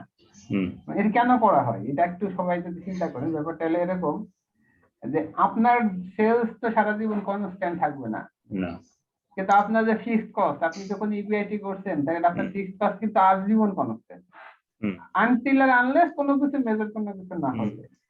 মানে কন্ট্রিবিউশন মার্জিনের আগে ভেরিয়েবল কস্ট পার ইউনিট এটা কিন্তু মানে মোটামুটি কনস্ট্যান্ট না হলেও এটা ভেরিয়েবল, ঠিক আছে, কিন্তু এরপরে যে ফিক্সড কস্টের পার্টটা এটা কনস্ট্যান্ট। সুতরাং আপনার সেলস এর ভলিউম চেঞ্জ হইলে আপনার আর্নিং এর ক্যাপাসিটি কত কম বেশি হবে এটা মেজার করে হচ্ছে আপনার এই হচ্ছে আপনার এই যে অপারেটিং লেভেল। হ্যাঁ, এই ফিক্সড কস্ট আপনি চেঞ্জ করতে পারতেছেন না। ডিগ্রি অফ অপারেটিং লিভারেজের মূল ইনফ্লুয়েন্সিং ফ্যাক্টর আসলে এই দুইটা জিনিস। হ্যাঁ, ভেরিয়েবল কস্ট হয়তো আপনি এক্সপেক্ট করতে ফিক্সড কস্ট চেঞ্জ করতে পারতেছেন না। না, তার মানে হচ্ছে আপনার যদি সেলস কমে যায়, এক ইউনিট সেলস কমলে আপনার মানে প্রফিটেবিলিটি বেশি কমবে, মানে এক ইউনিট সেলস বাড়লে আপনার প্রফিটেবিলিটি বেশি বাড়বে, কারণ আপনার হচ্ছে ফিক্সড কস্ট কমে যাবে অথবা average per unit fixed cost বাড়ে যাবে। কারণ আপনার যেটা cost of goods sold, income statement নিয়ে যদি চিন্তা করেন, কস্ট অফ গুডস সোল্ড এর মধ্যে কিন্তু ভ্যারিয়েবল ফিক্স সব কিছুই আছে, সবকিছু মিলেই তো আপনার যে ফিক্সড অপারেটিং এক্সপেন্স তো আছে, অনেক কিছু আছে। এখন ধরেন যে আপনার কিছু এক্সপেন্স আছে। আমি একটা প্রশ্ন করব। ভাই আমি বলতে চাচ্ছি যে তাহলে কি এটার সাথে রিলেভেন্ট কস্টে করে, হ্যাঁ রিলেভেন্ট কস্ট করে আমি যদি সেলস বাড়াতে চাই, মনে করেন আমি অ্যাডভার্টাইজিং করলাম, অ্যাডভার্টাইজিং করব কি করব না এরকম একটা ডিসিশন নিলাম, করার ফলের মাধ্যমে আমার কতটুকু সেলস বাড়লো আর তার সাথে আমার কতটুকু আর্নিং বাড়লো, এটা কোন রিলেশন আছে কি? আচ্ছা আচ্ছা, হ্যাঁ ডেফিনেটলি ইফেক্ট আছে আপনার। নট অনলি দ্যাট আপনার অনেক বিজনেস কন্ট্রাক্ট আছে, আপনি নতুন কন্ট্রাক্ট নেবেন কি নেবেন না, নতুন হ্যাঁ বিজনেস কন্ট্রাক্ট, এইচআর কন্ট্রাক্ট, তারপরে রেন্টাল কন্ট্রাক্ট, এগুলো সবকিছুর সাথে এগুলো সম্পর্ক আছে। কারণ আপনার যদি এই মিক্সিংটা, আপনার কস্ট অফ গুডস সোল্ড বা যেটাই হোক, আপনার তো ইনকাম আর এক্সপেন্স, এই তো হলো বিজনেস। তো এই বিজনেসে এই ভ্যারিয়েবল কস্ট আর ফিক্সড কস্ট একটা অপটিমাম মিক্সটা দরকার। অপটিমাম মিক্সটাকে আপনি বিভিন্ন ভাবে যাচাই বাছাই করে দেখতে পারেন। এখন দেখা গেল যে আপনি নিজে গাড়ি কিনেও ব্যবহার করতে পারেন, আবার আপনি উবারেও চলতে পারেন। আপনি যদি নিজে গাড়ি কিনে ব্যবহার করেন তাহলে এটা হয়ে গেল কি আপনি একটু বেশি বার্ডেন্ড হয়ে গেলেন উইথ ফিক্সড কস্ট। আর যদি আপনি ভাড়া গাড়ি ইউজ করেন, যখন লাগতেছে তখন ইউজ করতেছেন, যখন লাগছে না তখন আপনি ছেড়ে দিচ্ছেন। যেখানে যখন আপনি শিওর না যে মাসে 30 দিনই আপনার গাড়ি লাগে একই হারে, আপনি যখন কনফার্ম না, তখন আপনি তো অবশ্যই রেন্টাল গাড়ি ইউজ করতে পারেন, তাই না? রেন্টে গাড়ি ইউজ করতে পারেন। দ্যাট মিন্স কি এটা হচ্ছে ভ্যারিয়েবল কন্ট্রাক্ট। Variable cost. হ্যাঁ, মানে কন্ট্রাক্টটা ফ্লেক্সিবল এবং ভ্যারিয়েবল কস্টের। আপনার কাজ বাড়লে ভ্যারিয়েবল কস্ট বাড়বে, কাজ কমলে কমবে, বাট এভারেজে দেখা গেল it is laser then fixed cost. এটা দেখা গেল মাসে আপনার 20,000 টাকা ফিক্স দিতেই হয়, কিন্তু সারা বছর আপনি রেন্টাল সার্ভিস দিয়ে এই এগ্রিমেন্ট দিয়ে এমন ভাবে অপটিমাইজ করছেন, দেখা গেল এভারেজে আপনি 15,000 টাকা খরচ করছেন, কারণ প্রতিদিন আপনার গাড়ি একইভাবে লাগে না। তাহলে এইভাবে আপনি ব্যালেন্স ট্রেড অফ করতে পারেন। Actually this is a trade off between variable cost and fixed cost, যেটা কিনা আমরা ডিগ্রি অফ অপারেটিং লিভারেজ দিয়ে চেক করি যে আসলে এটা কতটুকু ইমপ্যাক্ট আরেকটা আছে। জিনিস আমরা আপনি যখন অ্যাডভান্স কস্ট অ্যাকাউন্টিং এ যাবেন তখন দেখবেন যে এভারেজ কস্ট কার বলে ইউশেপ, মানে আপনি যে অর্ডার বাড়লেই যে আপনার ব্যবসা বাড়বে নট নেসেসারি, আপনার কন্ট্রাক্ট পাইলেই যে নেবেন তাও না। আপনার কস্ট মিনিমাম কার্ড ইউশেপের সবথেকে ইউর নিচে বিন্দু পর্যন্ত আপনি কস্ট থেকে আপনি অর্ডারটা নেবেন, ওটা হলো আপনার অপটিমাম বিজনেস। মানে আপনার সেটআপে, আপনার ক্যাপাসিটিতে, আপনার ক্যাপিটাল স্ট্রাকচার, ওটা হচ্ছে মার্জিনাল অ্যানালাইসিস আসলে। হ্যাঁ ওটা যেটা মার্জিনাল অ্যানালিসিস, এখন তো আমাদের মনে এখানে নাই মার্জিনাল অ্যানালিসিস নাই মনে হয়, এটা সেকশন সি তে আমরা দেখছি। ও হ্যাঁ সেকশন সি তে তো দেখেন। মানে কোন রকম যদি ভ্যারিয়েবল কস্টটা উঠানো যায় তাহলে কিন্তু অ্যাকসেপ্ট করা যায়, যে অতিরিক্ত অর্ডার নিব কি নেব না। আচ্ছা, ওই সালে ভাই যে একটা কথা বললো যে কি পরিমাণে এক্সপেন্ডিচার হচ্ছে সেলসে, তারপরে আমরা কি পরিমাণে প্রফিটে ইমপ্যাক্ট, এটা তো আমরা সিবিপি থেকেও তো বোঝা যায়, ধারণা পাওয়া যায়। না, সিবিপির উদ্দেশ্যটা আলাদা। না, ওখান থেকে তো আমি কস্টের চেঞ্জের কারণে কি পরিমাণ আর প্রফিটের চেঞ্জ হচ্ছে আমি সেটা তো বুঝতে পারতেছি। সিবিপিতে যেটা প্রথম যে বিষয়টা আমরা দেখি সেটা হলো যে আপনি ব্রেক ইভেনে কখন যাচ্ছেন, এটা একটা ব্যাপার। আর আপনার ভলিউম কি পরিমাণ হইলে আপনি মার্জিন অফ সেফটি টাচ করতে পারতেছেন, এটা একটা ইম্পর্টেন্ট ইস্যু। এক্সাক্ট মানে প্রফিট। আরেকটা কথা আছে, সিবিপি এর অ্যাজাম্পশন হচ্ছে আপনি যা বাই করেন তাই, যা প্রোডাকশন করেন তাই সেল করেন, কনস্ট্যান্ট এটা তো কনস্ট্যান্ট এই অ্যাজাম্পশন এখানে হবে না। না, তারপরে মনে করেন যে সিবিপি তে আপনার ইনভেন্টরি জিরো, এই অ্যাজাম্পশন এখানে হবে না। সিবিপি তে হচ্ছে রিলেভেন্ট রেঞ্জ নিয়ে কাজ করেন, যে হ্যাঁ রিলেভেন্ট রেঞ্জ, আপনি এই অ্যাজাম্পশন গুলো আপনার সব, মানে প্রাইস কখনো চেঞ্জ হবে না থ্রু আউট দ্য ইয়ার। আপনি যে বেস ভ্যালু গুলো ধরছেন, like unit price, unit cost, variable cost, এটা সবসময় কনস্ট্যান্ট থাকবে। জানুয়ারি টু ডিসেম্বর কনস্ট্যান্ট কল্পনা করে কাজ করবে, ওটা অনেকটা হাইপোথেটিক্যাল। আর আপনার যেটা প্রডিউস সেটাই সোল্ড হিসাব করা হয়, কিন্তু আপনার তো কিছু হাতেও থাকতে পারে, রিমেইনিং এন্ডিং ব্যালেন্স নাই ওদের, জিরো। ওটা হলো একটা লিমিটেশনস। আচ্ছা, degree of financial leverage. Degree of financial leverage single period ভার্সনে দেখেন, earning before interest and taxes, মানে EBIT divided by earning before taxes, EBT. হ্যাঁ, মানে এটা হচ্ছে এটার আরেকটা নাম কি আছে সহজে বোঝার জন্য, earning before taxes, that means PAT. হ্যাঁ, পিবিটি আর্নিং বিফোর ট্যাক্স। আমি এটাকে অন্যভাবে যদি বলতে পারি, earning after interest before tax তাকে তো বলতে হবে, earning after interest before tax, এই স্টেজের আর কি। এটা তো আপনার অনেকে পিবিটিও বলে, তাই না? আর্নিং আর যাই হোক, এই অর্থাৎ ইন্টারেস্ট বাদ দেওয়ার পরে যে স্টেজে আপনি যাবেন সেই ফিগারটা ইউজ করবেন। It will come from income statement, দুটো income statement item, earning before interest and taxes, আর একটা হচ্ছে এখান থেকে খালি বের হয়ে গেল কি, ইন্টারেস্টটা বের হয়ে গেছে। আর ডাবল ইয়ার যদি হয় পার্সেন্টেজ চেঞ্জ ইন ইবিআইটি আর পার্সেন্টেজ, সেক্ষেত্রে আপনাকে পার্সেন্টেজ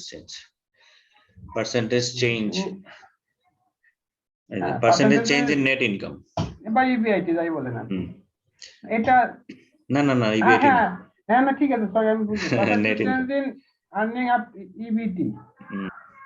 ইবিটি আর পার্সেন্টেজ ইন ইবিআইটি হ্যাঁ ঠিক আছে এটা আমি ভুল বলছি Percentage change in net income. Net income before tax এটা কিন্তু Net income before tax, হ্যাঁ ঠিক আছে। এটা বিফোর ট্যাক্স হ্যাঁ ইবিটি হ্যাঁ ইবিটি EBT হ্যাঁ বিবি divided by EBIT. দুটারই পার্সেন্টেজ চেঞ্জ। 2 বছরের মধ্যে কম্পেয়ার করলে আপনি বুঝতে পারবেন আপনার পার্সেন্টেজ কতটুকু চেঞ্জ হয়েছে। টোটাল ফিগার আনা যাবে না, কিন্তু জাস্ট পার্সেন্টেজ চেঞ্জটাকে আগে বের করে নিতে হবে। যেমন এখানে করে দেখাইছে যে পার্সেন্টেজ চেঞ্জ ইন ইনকাম ৮১,০০০ মাইনাস ৬৯,০০০ ডিভাইডেড বাই ৬৯,০০০। কোথা থেকে পাইছে দেখেন, 69,000 কিভাবে পাইলো? আচ্ছা ৮১,০০০ মাইনাস ৬৯,০০০, এই যে এখানে নেট ইনকাম। সালে ভাই এটা তো নেট ইনকাম বলছে। আজকে তো আমি কিন্তু আজকে তো অঙ্ক করছি খুব রিলায়েবল সোর্স থেকে করছি আমি জানি না দাঁড়ান আমি একটু দেখি তো আমি ভুল বললাম কিনা একটু লাইনে থাকেন দেখুন ফিনান্সিয়াল লেভারেজ তাই না উইলের বইতে দেখতে হবে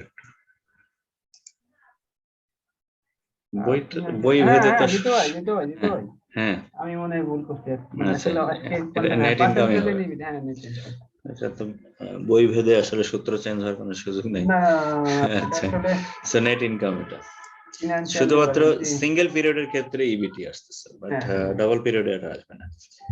সো নেট ইনকাম এখান থেকে আমি পার্সেন্টেজটা চেঞ্জ করে নিচ্ছি। Percentage in EPS percentage in EPI EPS মানে তো হচ্ছে আপনার আর্নিং আফটার ট্যাক্স হ্যাঁ এটা কারেন্ট ইয়ার, এটা আমার প্রাইর এখানে ইয়ার। ইপিএস আছে ইপিএস আচ্ছা আর্নিং পার শেয়ার একই জিনিস সেম জিনিস জাস্ট এই 2% নিয়ে কাজ করলেই আমার একটা রেজাল্ট আসতেছে।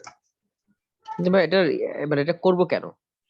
আচ্ছা এটা এটা করব করবেন যে আপনি যদি নতুন করে ইন্টারেস্ট শুধু লেভারেজ বাড়াইতে আছেন, লেভারেজ বাড়াইলে তো আপনার ফিক্সড কস্ট বেড়ে যাবে না, ইন্টারেস্ট তো বেড়ে যাবে না। আপনি লেভারেজ বাড়ালেন আপনার ইন্টারেস্ট বেড়ে গেল, আলটিমেটলি দেখবেন যে আপনি একটা সময় আপনার প্রফিট নেগেটিভ হয়ে গেছে, ইপিএস নেগেটিভ হয়ে গেছে। মানে এখানে আপনার ফিক্সড চার্জটা বাড়তেছে। হ্যাঁ লিভারেজ যত বাড়বে আপনার ফিক্সড চার্জ তত বাড়বে। একটা সময় দেখা যাবে যে এই জন্য আপনাকে এটা অপটিমাম করতে হবে। মানে আসলে আমরা যে এই দুটা মানে লেভারেজের যেটা মানে আপনি অপারেটিং আর ফিনান্সিয়াল লেভারেজের মূল কনসেপ্ট হলো আপনার ফিক্সড কস্ট নিয়ে। এটা হলো আপনার প্রথম মাথায় রাখতে হবে। আপনি যে কোনো লেভারেজে ফিক্সড কস্ট নিয়ে কাজ করতেছেন, আইদার অপারেটিং আইদার ফিনান্সিয়াল। মানে আমি ফিক্সড কস্ট কি কতটুকু বাইপাস করতে পারি? না, ফিক্সড কস্ট কি আপনি কনসিডার করবেন, সব সময় করবেন তা না, ফিক্সড কস্ট যে খারাপ কিছু তাও না, তা না, কিন্তু কতটুকু কনসিডার করবেন আপনার জন্য এটাই কনসিডার। ওই যে আপনাকে যে গাড়ির উদাহরণটা দিলাম, আপনি যদি হিসাব করে দেখতেন যে রেন্টে গাড়ি ইউজ করলে আপনার 25,000 খরচ পড়ে বছরে, বাট নিজে যদি গাড়ি কিনে ইউজ করে এটা যদি 20,000-এ রাখতে পারেন তাহলে আপনার জন্য এটাই ভালো, ফিক্সড কস্ট ভালো। আবার যদি এটার উল্টাটা হয় তাহলে আপনি রেন্টে গাড়ি ইউজ করেন, এটা যদি 20 হয় আর এটা যদি 25 হয় তাহলে আপনি ভেরিয়েবলে যেতে পারেন। আরেকটা এখানে আরেকটা মূল কথা হলো যে কোনটা আপনাকে বেশি দুধ দেয় সেটা দেখতে হবে। আরেকটা ইস্যু এখানে আছে, সেটা হচ্ছে যে আপনার সেলস এর সাথে একটা সম্পর্ক আছে, কম্বাইন লেভারেজ আছে সামনে। আপনার সেলস বাড়লো, সেলস কমে গেল বা সেলস বেড়ে গেল, তাতে আপনি অপারেটিং লেভারেজ কভার দিতে পারলেন, বাট আপনি ফিনান্সিয়াল লেভারেজ তো আপনাকে কভার দিতে হবে, তাই না? মানে আপনি তো সেলসই তো আপনার রেভিনিউ দুইটা, কিন্তু আপনার ইনকামের খরচ কিন্তু দুইটা, রেভিনিউ সেলস একটাই সোর্স, বাট আপনার ইনকামের খরচ সোর্স হলো আপনার অপারেটিং লেভারেজ ফিনান্সিয়াল লেভারেজ। তো আপনার সেলস কমলে বা বাড়লে আপনি অপারেটিং লেভারেজ এবং ফিনান্সিয়াল লেভারেজ দুটাকেই কভার দিতে পারেন কিনা, এটা একটা কনসিডারেশন। আপনার বিজনেসকে সাপোর্ট তো দিচ্ছে, তো ফাইন্যান্সটা তো ইম্পর্টেন্ট, ফাইন্যান্স ছাড়া তো কোনো কিছু হচ্ছে না। কারণ এই ফাইন্যান্সটা মেনটেন করতে যে এখানে আপনার ফিক্সড চার্জটা আবার অ্যাবনরমালি বাড়তেছে কিনা বা অপটিমাম লেভেলে আছে কিনা এটা একটা দেখার বিষয়। এর সাথে হচ্ছে আপনার এক ইউনিট সেল বাড়লে কমলে আপনার ওই যে আপনার ফিক্সড ইন্টারেস্ট আছে ওর সাথে আপনার কতটুকু আপনি অ্যাডাপ্ট করতে পারবেন। It's a complete মানে ট্রেড অফ করার বিষয়টা। Degree of financial leverage every 1% change in earning before interest. কারণ আপনার ধরেন অপারেটিং ইনকাম খুব ভালো, অপারেটিং ইনকাম খুবই ভালো এই লেভেলে, কিন্তু ইন্টারেস্ট যেটা কিনা ফিক্সড চার্জ অনেক বেশি। ইন্টারেস্ট এত খারাপ, ধরো এখানে আপনি হয়তো 1000 করে ফেলছেন, ইট সাউন্ডস গুড, বাট এখানে দেখা গেলো 800 টাকা আপনার ইন্টারেস্টে চলে গেছে, ট্যাক্স দেওয়ার পরে আপনার হাতে কিছুই থাকবে না। এখন কোনো কারণে যদি আপনার এটা একটা ইম্পর্টেন্ট কনসিডারেশন। কোনো কারণে আপনার এমন হলো যে আপনার কোনো বছরে সেলস কমে গেল, আপনি 800 টাকা তো আর রিসিভ করতে পারেন না, হ্যাঁ, এখানে কোনো কথা কেউ শুনবে না, এটা আপনাকে দিতেই কারণ হবে, আপনি কিন্তু লসে চলে গেলেন। এটা fixed charge, interest is fixed charge.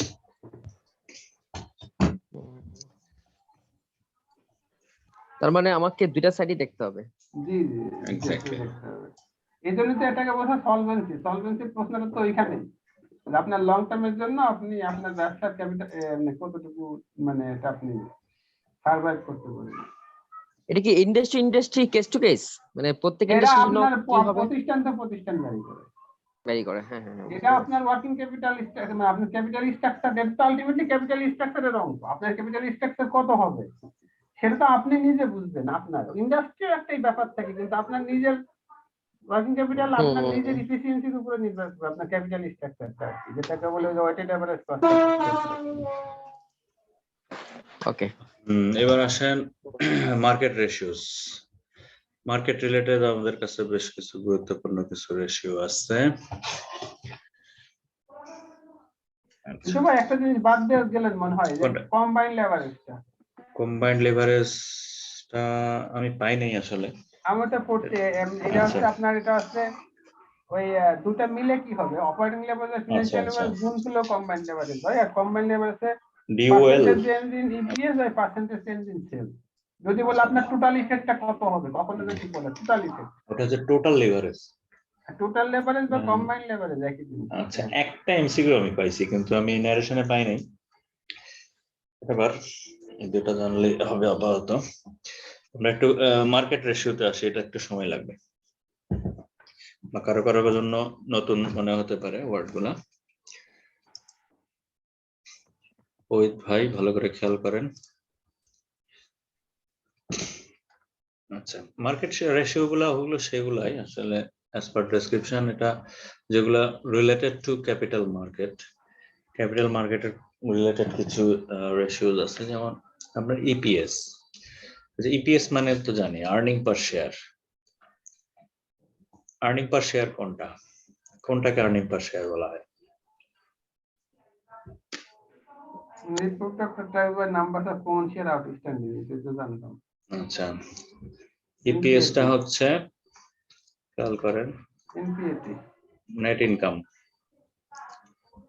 Income divided by common share outstanding. Net income না after tax net income, net মানে net, after tax, net of tax and interest. Common share, number of common share outstanding, number. আচ্ছা, তো BBA standard example দিই, যদি এটাকে আর এত সহজে বলা যাবে না।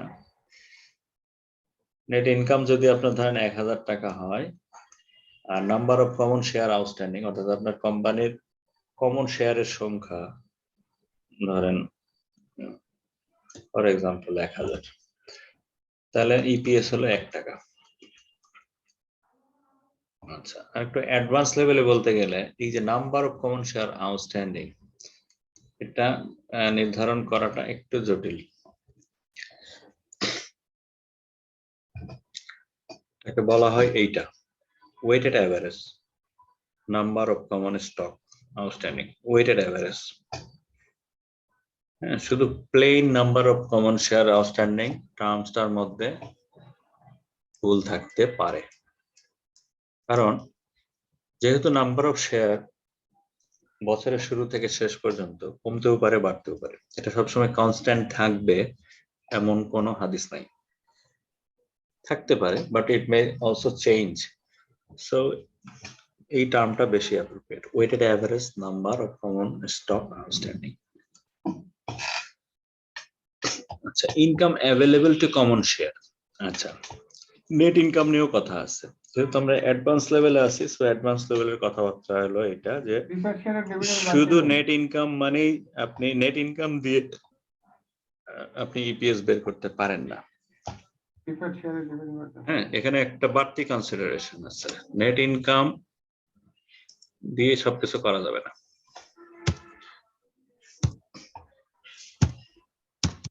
কারণ এই কোম্পানিতে কি থাকতে পারে, প্রেফার্ড স্টক থাকতে পারে।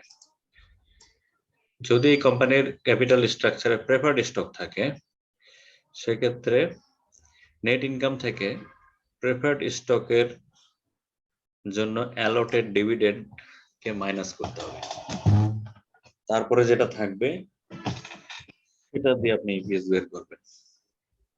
আমার কথা কি বোঝা যাচ্ছে না?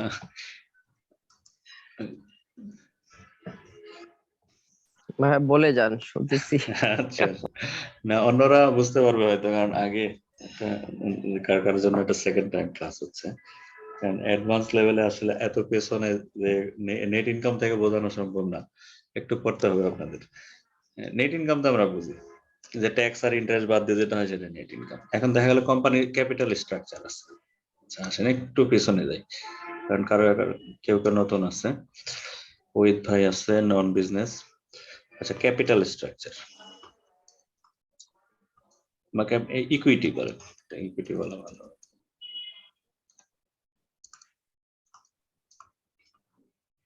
ইকুইটি স্ট্রাকচারে ব্যালেন্স শিটে কি কি থাকে? আপনার কমন স্টক থাকে, কমন স্টক আছে, প্রেফার্ড স্টক আছে। দুই ধরনের ইকুইটি স্টক আসলে প্রচলিত, একটা কমন স্টক যেটা ভেরি মাস কমন, আর একটা হলো প্রেফার্ড স্টক। প্রেফার্ড স্টকের চরিত্র অনেকটা বন্ডের মতো। হ্যাঁ, এই উভয় ক্ষেত্রে ডিভিডেন্ডের ব্যাপার আছে। ডিভিডেন্ডটা কি? ডিভিডেন্ডের বাংলা হলো লভ্যাংশ। হ্যাঁ, তো লভ্যাংশ দেওয়ার আগে আসলে আমরা ইপিএস দেখি যে আসলে ইপিএস কত। ইপিএস জানার পরে আসলে ডিভিডেন্ড ডিক্লেয়ার করা হয় সাধারণত, যেটাকে ডিপিএস বলে, ডিভিডেন্ড পার শেয়ার। তো আমি একটু ওটা অ্যাড করি। আসলে এটা আপনাকে ইন্টারাপ্ট করে ফেললাম, সরি। না, সমস্যা নেই। মানে এটা আপনার মানে আমরা থিওরিটিক্যালি প্রেফার্ড স্টক আর কমন স্টকের অনেক পার্থক্য জানি, কিন্তু আমার প্রশ্ন হচ্ছে প্র্যাকটিক্যালি কি পার্থক্য আছে, এটাকে আমরা সবাই জানি কিনা? প্র্যাকটিক্যালি পার্থক্য এটা হচ্ছে, একটাই পার্থক্য, সেটা হচ্ছে যে বন্ডের থেকে প্রেফার্ড স্টকের ডিভিডেন্ডটা আপনার প্রেফার্ড স্টকের যে ডিভিডেন্ড এটা ফিক্সড, সেটা তো আমরা বন্ডও প্রেফার্ড স্টকের ক্ষেত্রে আপনি ট্যাক্সের বেনিফিট পাবেন, ট্যাক্সের রিবেট পাবেন না, আর বন্ডের ক্ষেত্রে পাবেন। এর বাইরে আপনি অঙ্ক করার ক্ষেত্রে কোথাও কোনো পার্থক্য নেই। বন্ড আর প্রেফার্ড স্টকের চরিত্র একটাই পার্থক্য। আপনি যাই মনে করেন, আপনি অনেক কিছু ইকুইটি যা তা করেন, বন্ডটাকে আনতেছি না এখানে এই আলোচনা, কারণ যেহেতু ইন্টারেস্ট আমরা দিয়ে আসছি, এটা মানে কর্পোরেট ফিনান্সে গেলে এটা ক্লিয়ার হবে, আবার সমস্যা নাই। তো কমন স্টক এবং প্রেফার্ড স্টক উভয় ক্ষেত্রে ডিভিডেন্ড দেওয়ার রেওয়াজ আছে। এটার ডিভিডেন্ডটা ফিক্সড, 10% হইতে পারে, 8% হইতে পারে, হোয়াটএভার, কিন্তু আপনাকে দিতে হবে। 8 টাকা দেন, 10 টাকা দেন, দিতেই হয়, এটা ফিক্সড। কমন স্টকটা কখনো কমে, বাড়ে, অথবা কোনো বছর দেওয়া হয় না। বাট ধরেন আমরা অঙ্কের খাতিরে বা ইপিএস জানার স্বার্থে আমাদের এটা এখন জানতে হচ্ছে যে এখানে ডিভিডেন্ড দিতে হয়।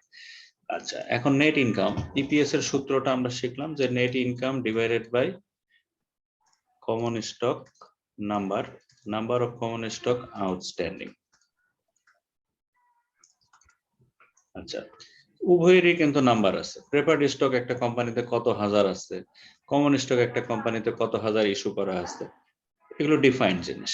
একটা কোম্পানিতে ধরেন 1 লক্ষ শেয়ার থাকতে পারে, প্রেফার্ড স্টকও ধরেন 10,000 থাকতে পারে, আরো বেশি থাকতে পারে, depending on their issuing under writing এর সময় কি অবস্থা ছিল। অর্থাৎ এখানে একটা সংখ্যার ব্যাপার আছে এবং প্রত্যেকটা শেয়ারের একটা মূল্য আছে, সেই শেয়ার অনুযায়ী টোটাল কমন স্টক হয়, সেই অনুযায়ী প্রেফার্ড স্টক হয়। নেট ইনকাম মানে টোটাল নেট ইনকামকে আমরা এই ক্যালকুলেশনে ইউজ করতে পারবো না। আপনাকে একটু কনসিডার করতে হবে, একটু থামতে হবে। আপনার যে কেসটা আপনি সলভ করবেন সেখানে একটু খেয়াল করতে হবে যে আপনার ওই কোম্পানির ক্যাপিটাল স্ট্রাকচারে প্রেফার্ড স্টক বলে কোনো কিছু আছে কিনা। যদি থাকে, এটার মূল ফর্মুলাটা হচ্ছে এরকম: net income minus preferred stock dividend.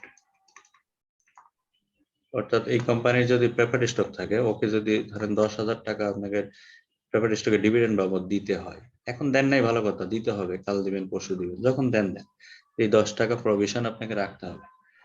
So net income থেকে এই প্রভিশনটা বাদ দিবেন, দেওয়ার পরে আপনি নিয়ে আসবেন number of common stock, number of common stock outstanding.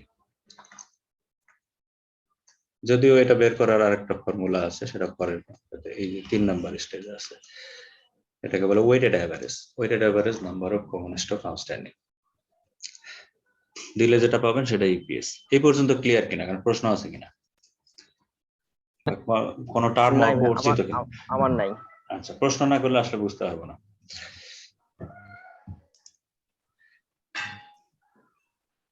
আচ্ছা,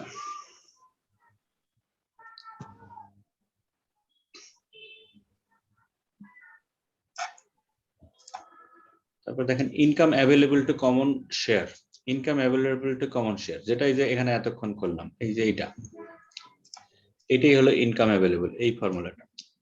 net income minus preferred stock dividend বাদ দিলে যেটা হবে সেটাই হলো আপনার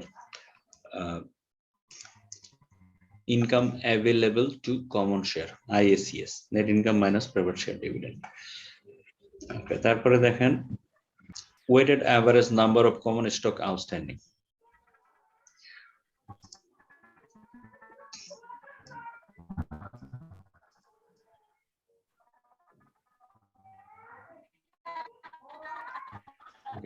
weighted average number of common stock outstanding, এখানে সরাসরি একটা এক্সাম্পল দিছি আমি, এটা খেয়াল করেন। আমি শুরুতে বললাম ধরেন একটা কোম্পানির 10,000 হোক, 1 লক্ষ হোক, 10 লক্ষ হোক, একটা নাম্বার অফ কমন স্টক থাকবে। ইট is very much clear and defined issue. তাহলে এই নাম্বার অফ কমন স্টকটা সারা বছর একই সংখ্যায় থাকতেও পারে, নাও থাকতে পারে, কখনো কমবে বাড়বে। নতুন করে যদি শেয়ার ইস্যু করা হয় বছরের মাঝখানে, তাহলে শেয়ারের সংখ্যা বাড়বে। আবার কোম্পানি যদি কোনো কারণে নিজের শেয়ার নিজে কিনে ফেলে, যেটাকে বলে ট্রেজারি স্টক, যদি ট্রেজারি স্টক তৈরি করে ফেলে, সেক্ষেত্রে আপনার শেয়ার আবার কমবে। সো বিভিন্ন কারণে কমতে পারে, বাড়তে পারে। সো এটা আমরা দেখতে চাই থ্রু আউট দ্য ইয়ার এটা আসলে ওয়েটেড অ্যাভারেজ স্ট্যাটাসটা কি ছিল, সেই সংখ্যাটা আমরা ব্যবহার করব ইপিএস ক্যালকুলেশনের জন্য। This is called weighted average number of common stock. কেসটা ফলো করেন, এটা একটা ইম্পর্টেন্ট ম্যাথ, এটা নিয়ে বেশ কিছু এমসিকিউ আছে। Breeze Corporation had net income for the year 101504 net income and a simple capital structure consisting of the following common share outstanding. Common share outstanding কোন মাসে কি রকম ছিল সংখ্যায়, কি কারণে কমছে বাড়ছে, this is not our headache, বিভিন্ন কারণে হতে পারে, বাট স্ট্যাটাসটা এরকম। জানুয়ারি থেকে ফেব্রুয়ারি, অর্থাৎ জানুয়ারি 1 তারিখ থেকে ফেব্রুয়ারি 28 তারিখ ধরে নিতে হবে, যেহেতু এখানে তারিখ একেবারে দেওয়া নাই। সো মাস দেওয়া আছে, ধরে নেবেন মাসের শুরু এবং মাসের শেষ। তো জানুয়ারি 1 তারিখ থেকে ফেব্রুয়ারি 28 তারিখ পর্যন্ত নাম্বার অফ শেয়ার ছিল 24,000। মার্চ থেকে জুন ছিল 29,400। এই জায়গায় শেয়ার বাড়ছে, এটার অপটিমাম রিজন কি হতে পারে, এখানে শেয়ারটা বাড়লো কেন, পটেনশিয়াল রিজন কি এই জায়গায় শেয়ার বেড়ে যাওয়ার? এখানে ধরেন 5,000 শেয়ার বাড়ছে, ইনক্রিজ করছে, শেয়ার দিছে জন্য সে রাইট শেয়ার হতে পারে, হোয়াটএভার, মানে একদম প্লেন ইস্যু হলো, মানে নিউ ইস্যু। রাইট শেয়ারও কিন্তু নিউ ইস্যু। শুধু রাইট বলতে তাদের অগ্রাধিকার দেওয়া হয় যাদের পুরনো শেয়ার হোল্ডার যারা আছে, এই কারণে এটাকে রাইট শেয়ার বলে, অন্য কোনো পার্থক্য নেই। এক্সেস করতেও পারে, নাও পারে। হ্যাঁ, he has the right but not the obligation. এখানে 5,000 শেয়ার ইনক্রিজ করছে, দ্যাট মিন নিউ ইস্যু হয়েছে। আচ্ছা, একসাথে আমরা জেনে যাচ্ছি যে কি কারণে বাড়ে বা কমে। আচ্ছা, তারপরে দেখেন জুলাই টু নভেম্বর এটার স্ট্যাটাস ছিল এরকম 36,000, তাহলে এরকম স্টেজেও কিন্তু বাড়ছে। কত বাড়ছে? প্রায় 7,000 না, এখানেও 7,000 বাড়ছে, তবে নিউ ইস্যু। আবার এইখানে দেখেন এটা রিডিউস করছে, ফলিং ডাউন, এখানে 1,000 শেয়ার মাইনাস হয়ে গেছে, কমছে। এটার টেন্টেটিভ রিজন কি হতে পারে, কি কারণে কমছে শেয়ারটা? এখানে মানে বাইব্যাক করছে কোম্পানি, তার মার্কেটে আউটস্ট্যান্ডিং শেয়ার নিজে আবার কিনে ফেলছে, আটকায়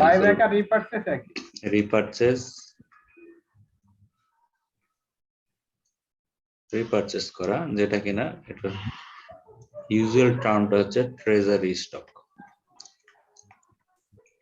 ট্রেজারি স্টক বাইব্যাক করলে যেটা হয় সেটাকে বলা হয় ট্রেজারি স্টক।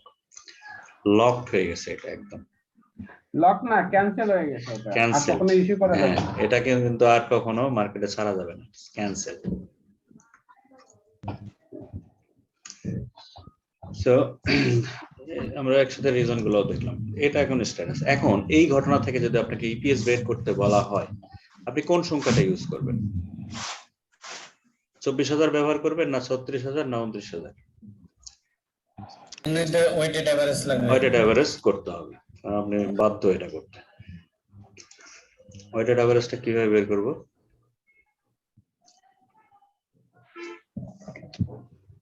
দেখাইছি নিচে।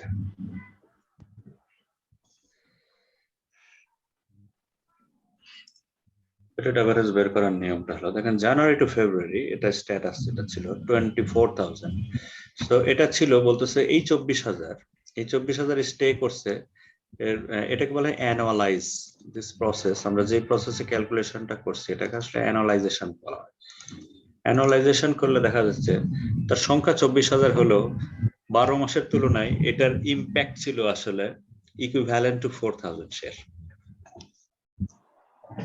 24,000 ইন্টু 2 মাস, এটা ছিল কয় মাস? 2 মাস, জানুয়ারি এন্ড ফেব্রুয়ারি। 2 মাস স্টে করছে। 24,000 ইন্টু 2/12 is 4,000. Similarly 29,400 এটাকে অ্যানালাইজ করেন, এটা কয় মাস ছিল? 4 মাস। আমি 4 মাস লিখছি, আপনারা একমত কিনা? এটা 4 মাস কিভাবে বুঝাই দেন? এই 29,400 শেয়ার, এই ব্যালেন্সটা 4 মান্থস স্টে করছে কিভাবে? মার্চ, এপ্রিল, মে, জুন। মার্চ, এপ্রিল, জুলাই দিয়ে গিয়ে আবার চেঞ্জ হয়ে গেছে। March, April, May, June. That means এখানে যদিও 1 তারিখ 10 তারিখ এগুলো কিছু বলা নাই, সো আপনাকে ধরে নিতে হবে মার্চের 1 তারিখ থেকে জুনের 30 তারিখ পর্যন্ত ছিল, মানে ফুল জুন। হ্যাঁ, আর কিছু কিছু অঙ্কে আছে আবার এভাবে যেগুলোতে তারিখ দেওয়া থাকে ওগুলোতে একটু কেয়ারফুল থাকবেন, 1 জুন দেওয়া থাকে, কিন্তু 1 জুনকে আবার পুরো জুন কাউন্ট করবেন না, কিন্তু এগুলো 1 সেপ্টেম্বর আছে। 12 মাস না করে কি তখন 365 দিয়ে ভাগ করব? 365 না, 1 জুন না, না। যদি বলা থাকে, ধরেন এখানে যেহেতু ডেট আছে জন্য বললাম আর কি। হ্যাঁ, ও তো ওই 365 দিনের হিসাবে গেলে মানে অনেক লেন্দি হয়ে যাবে। লেন্দি হয়ে যায়, রাইট।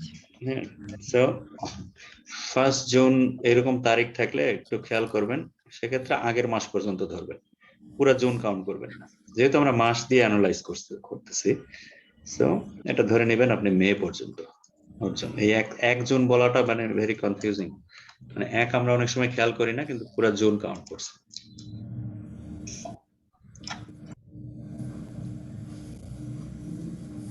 তাহলে এটা 4 মাস, 4 দিয়ে দিলে 4 গুণ 4 ভাগ 12, এটা 36,000 ছিল জুলাই থেকে নভেম্বর, তার মানে July, August, September, October, November, 5 মাস।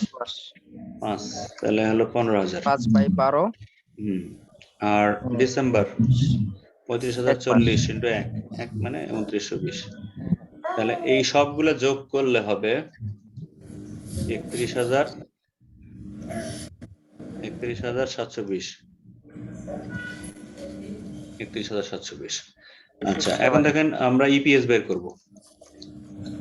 ইপিএস ক্যালকুলেট করবেন। ইপিএস এর সূত্র কি বলছিল?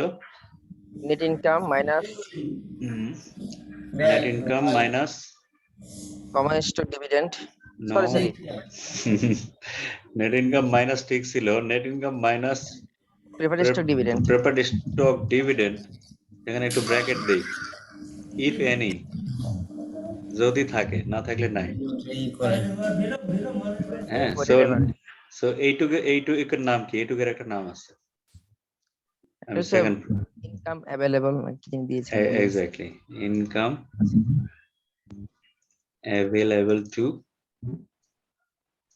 available to common stock. হ্যাঁ। আচ্ছা, প্রেফারড স্টক ডিভিডেন্ড যদি থাকে আর ওটাকে যদি বাদ দিই আমি নেট ইনকাম থেকে, যেটা থাকবে এটা আসলে residual. This is the residual return on equity. এটার আরেকটা নাম আছে residual return on equity, that means absolutely entitled for the common stock holders. Company শুধুমাত্র কোম্পানির কমন স্টক হোল্ডার বা ওই শ্রেণীর মালিকদের জন্য এটা প্রযোজ্য। এখানে আর কারো হক নাই। অনেক সময় পাই যে রিটার্ন অন ইকুইটি, মানে আমি তো নন কমার্সের জন্য বলতেছি, জাস্ট অন্যভাবে নিয়ে না, অনেক সময় থাকে না শোনেন,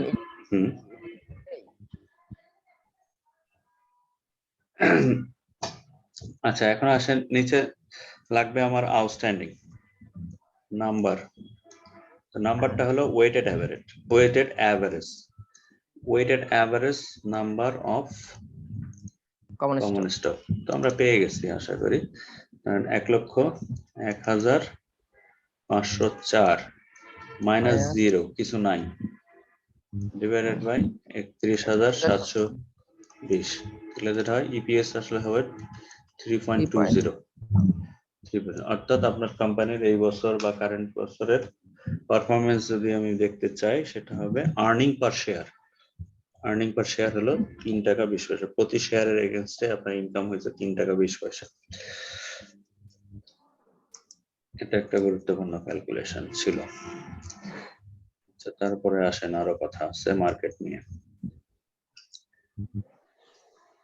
ইপিএস পর্যন্ত বুঝলে বাকিগুলা সহজ, ডাল ভাত। মানে ইপিএস হলো এখানে সবগুলোর মা।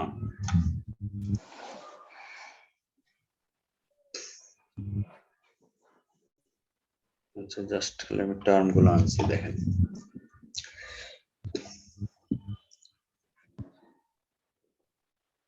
আচ্ছা পিইউ রেশিওতে আমি পরে আসতেছি। ডিপিএস এ আসেন। ডিপিএস কি? খালি টার্ম গুলো মনে রাখলেই হবে, ব্যাপারগুলো খুব সহজ। ডিপিএস হলো ডিভিডেন্ড পার শেয়ার। আচ্ছা আপনার ইপিএস ছিল, ধরেন আগের ঘটনাটা আমরা একটু রেকর্ড রাখি। ইপিএস কত পাচ্ছেন? 3 টাকা 20 পয়সা। 3 টাকা 20 পয়সা। ওকে, আরেকটা টার্ম আসবে সেটা হলো dividend pay out ratio. Dividend pay out, আমরা এটা প্র্যাকটিক্যালি বের করার চেষ্টা করবো এখান থেকে। ডিভিডেন্ড পে আউট রেশিও, তিনটা জিনিস, EPS, DPS, dividend pay out ratio. এখন ধরেন board of directors of that company decided to pay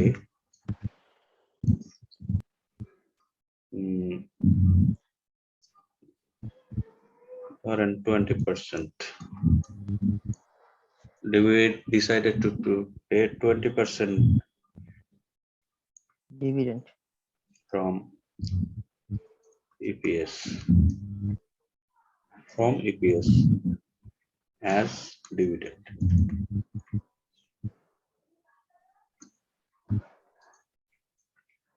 এটাও বলতে পারি, অথবা কথাটা একটু ঘুরাই বলি,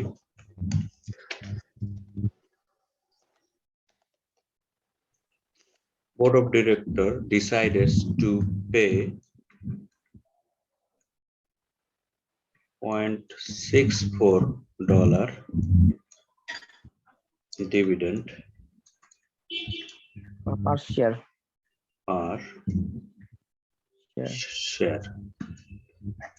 আচ্ছা এখান থেকে কি বোঝা যায়? এখানে ডিভিডেন্ড পে আউট রেশিও যদি আমি বলি, ডিভিডেন্ড পে আউট রেশিওটা কোনটা? ডিভিডেন্ড পে আউট রেশিওটা কত হবে? আপনি এই সেন্টেন্সটাতে স্ট্রেস দেন। আপনার ডিভিডেন্ড ইপিএস এইটা, আর ডিভিডেন্ড পার শেয়ার এই টাকাটা। তাহলে what is dividend pay out ratio? Dividend pay out ratio কত? 6.4. পে আউট রেশিও বলছি, when it is ratio it will be percentage.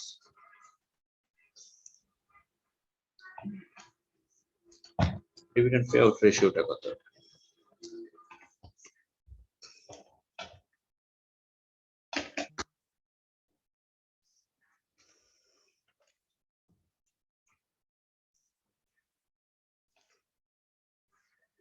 দেখেন ডিভিডেন্ড পে আউট রেশিও বের করার জন্য যেটা দরকার হয়, পে আউট রেশিওর জন্য প্রয়োজনীয় জিনিস হলো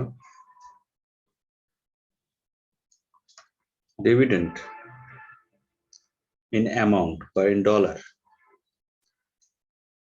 কত টাকা বা কত পয়সা, সেন্ট হতে পারে, টাকা হতে পারে, ডাবল ডিজিট হইতে পারে, সিঙ্গেল ডিজিট হইতে পারে, ইট ডাজন্ট ম্যাটার। অর্থাৎ টাকার অঙ্কে ডিভিডেন্ডটা কত ডিভাইডেড বাই ইপিএস। তো টাকার অঙ্ক কিন্তু আমি বলে দিচ্ছি যে 64 পয়সা করে দিবে। 64 পয়সা ডিভাইডেড বাই 3 টাকা 20 পয়সা যদি হয়, 3 টাকা 20 পয়সা, $3.2, তাহলে এখানে ডিভিডেন্ড পে আউট রেশিওটা কত হওয়ার কথা?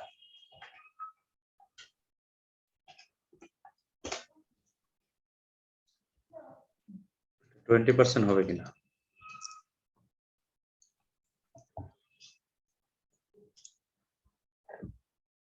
কমল ভাই জি ঠিক আছে।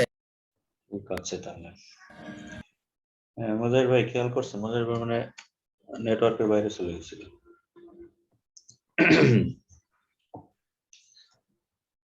আচ্ছা, ডিভিডেন্ড পে আউট রেশিওর সাথে সম্পর্ক কিসের? তাহলে এটা ক্লিয়ার করা দরকার। ডিভিডেন্ড পে আউট রেশিও বের করতে গেলে আমার কি কি লাগবে?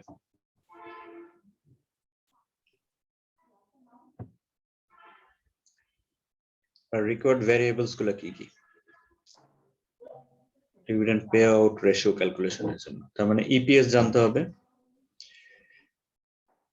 অথবা ইপিএস জানতে হবে, আর একটা হচ্ছে টাকার অ্যামাউন্টে বা ডলারের অ্যামাউন্টে আপনার প্রতি শেয়ারে ডিভিডেন্ড কত দেওয়া হচ্ছে, দ্যাট মিন্স ডিপিএস জানতে হবে। ডিপিএস, দ্য স্মার্ট এক্সপ্রেশনটা হলো ডিপিএস। দ্যাট মিন্স আরেকটু ক্লিয়ার করি, আমরা খাতায় টুকে রাখতে পারেন। Dividend pay out ratio, dividend pay out ratio সূত্রটা হচ্ছে DPS, dividend per share divided by EPS. এটা কি বলা যায় কিনা? সমান সমান একটা পার্সেন্টেজ বের হবে। জিতু ভাই, হ্যাঁ আমি এমন অঙ্ক পাইছি, total dividend by net profit after tax minus retained earning. Dividend total না মানে টোটাল ডিভিডেন্ড আর হলো এই net profit after tax, total dividend for common shareholder. আমি বুঝতে পারছি, ওইটা যখন আপনার ইপিএস দেওয়া থাকে না, জি জি, যখন ইপিএস, হ্যাঁ হ্যাঁ ইপিএস দেওয়া না থাকলে ওইভাবে এক স্টেপ বেশি করে আসতে হয়। যেখানে ইপিএস নাই সেখানে হয়তো টোটাল নেট ইনকাম হয়তো দেওয়া আছে, নাম্বার অফ শেয়ারও নাই। হুম ইপিএস এর নাম্বার অফ শেয়ার আপনার আসলে টোটাল ডিভিডেন্ড পেমেন্ট এত, তারপরে ডিভিডেন্ড পেয়েবল ওটা বুঝে যাবে, ওই ক্যালকুলেশন বুঝে যাবে। এই মানে জাস্ট এটা বেসিক জানলে ওটা পেয়ে যাবে। ওই লায়াবিলিটি সাইডে থাকবে ডিভিডেন্ড পেয়েবল, আর অ্যাসেট সাইডে থাকবে হলো ওই লায়াবিলিটি ডিভিডেন্ড পেয়েবল থাকে। হ্যাঁ, কারণ নেট ইনকাম হলো আসলে টোটাল ইপিএস এর সমন্বয়, সব ইপিএস মানে summation of all EPS is net income. আর ইনকাম স্টেটমেন্টে পাওয়া যাবে নেট প্রফিট আফটার ট্যাক্স, আর হলো আপনার ডিভিডেন্ড পেয়েবল থাকবে লায়াবিলিটি সাইডে। সেক্ষেত্রেও আপনাকে অনেক সময় বের করতে বলে। হ্যাঁ, সেক্ষেত্রে এক স্টেপ বেশি কাজ করা লাগে আর কি, nothing else, but the basic জিনিসটা হলো এটা। ডিভিডেন্ড ম্যাক্সিমাম ক্ষেত্রে এরকম 95। ডিভিডেন্ড পে আউট রেশিও বের করতে গেলে আপনাকে জানতে হবে ডিপিএস কত, ডিপিএস ডিভাইডেড বাই ইপিএস, নাহলে একটা পার্সেন্টেজ বের করবেন। আবার যদি বলা হয় যে ডিপিএস কত, ধরেন আপনাকে এই ইনফরমেশনটা দেওয়া থাকলো, পে আউট রেশিও দেওয়া আছে আর ইপিএস দেওয়া আছে, প্রশ্ন করলো ডিপিএস কত, বলা যাবে না। সেক্ষেত্রে EPS into pay out ratio যেহেতু দেওয়া আছে, তাহলে ওই ডেট পার্সেন্টেজ, একটা পার্সেন্টেজ দিয়ে গুণ দিলে যেটা পাবে সেটা হবে ডিপিএস। সমীকরণ এই। ক্যালকুলেশন গুলো মোটেও জটিল না, জাস্ট খালি টার্মিনোলজি গুলো একটু ক্লিয়ার করা দরকার।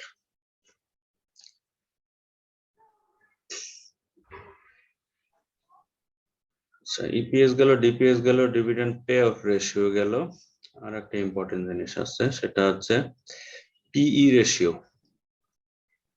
Price earning, price to earning. Price to earning ratio দ্বারা কি বোঝা যায়? বেশি হলে ভালো, কম হলে খারাপ কেন? এটা সালে ভাই বলতে পারবো, অন্যরা আমি বলতে পারবো।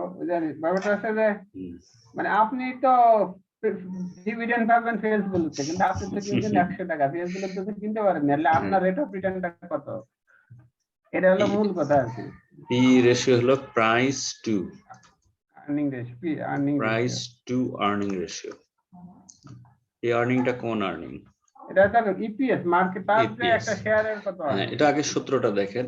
এমপিএস মার্কেট প্রাইস বলছি, বাই ইপিএস, এমপিএস হলো market price per share, by EPS. MPS divide by EPS. EPS মানে তো জেনে গেছি আমরা, আর্নিং পার শেয়ার।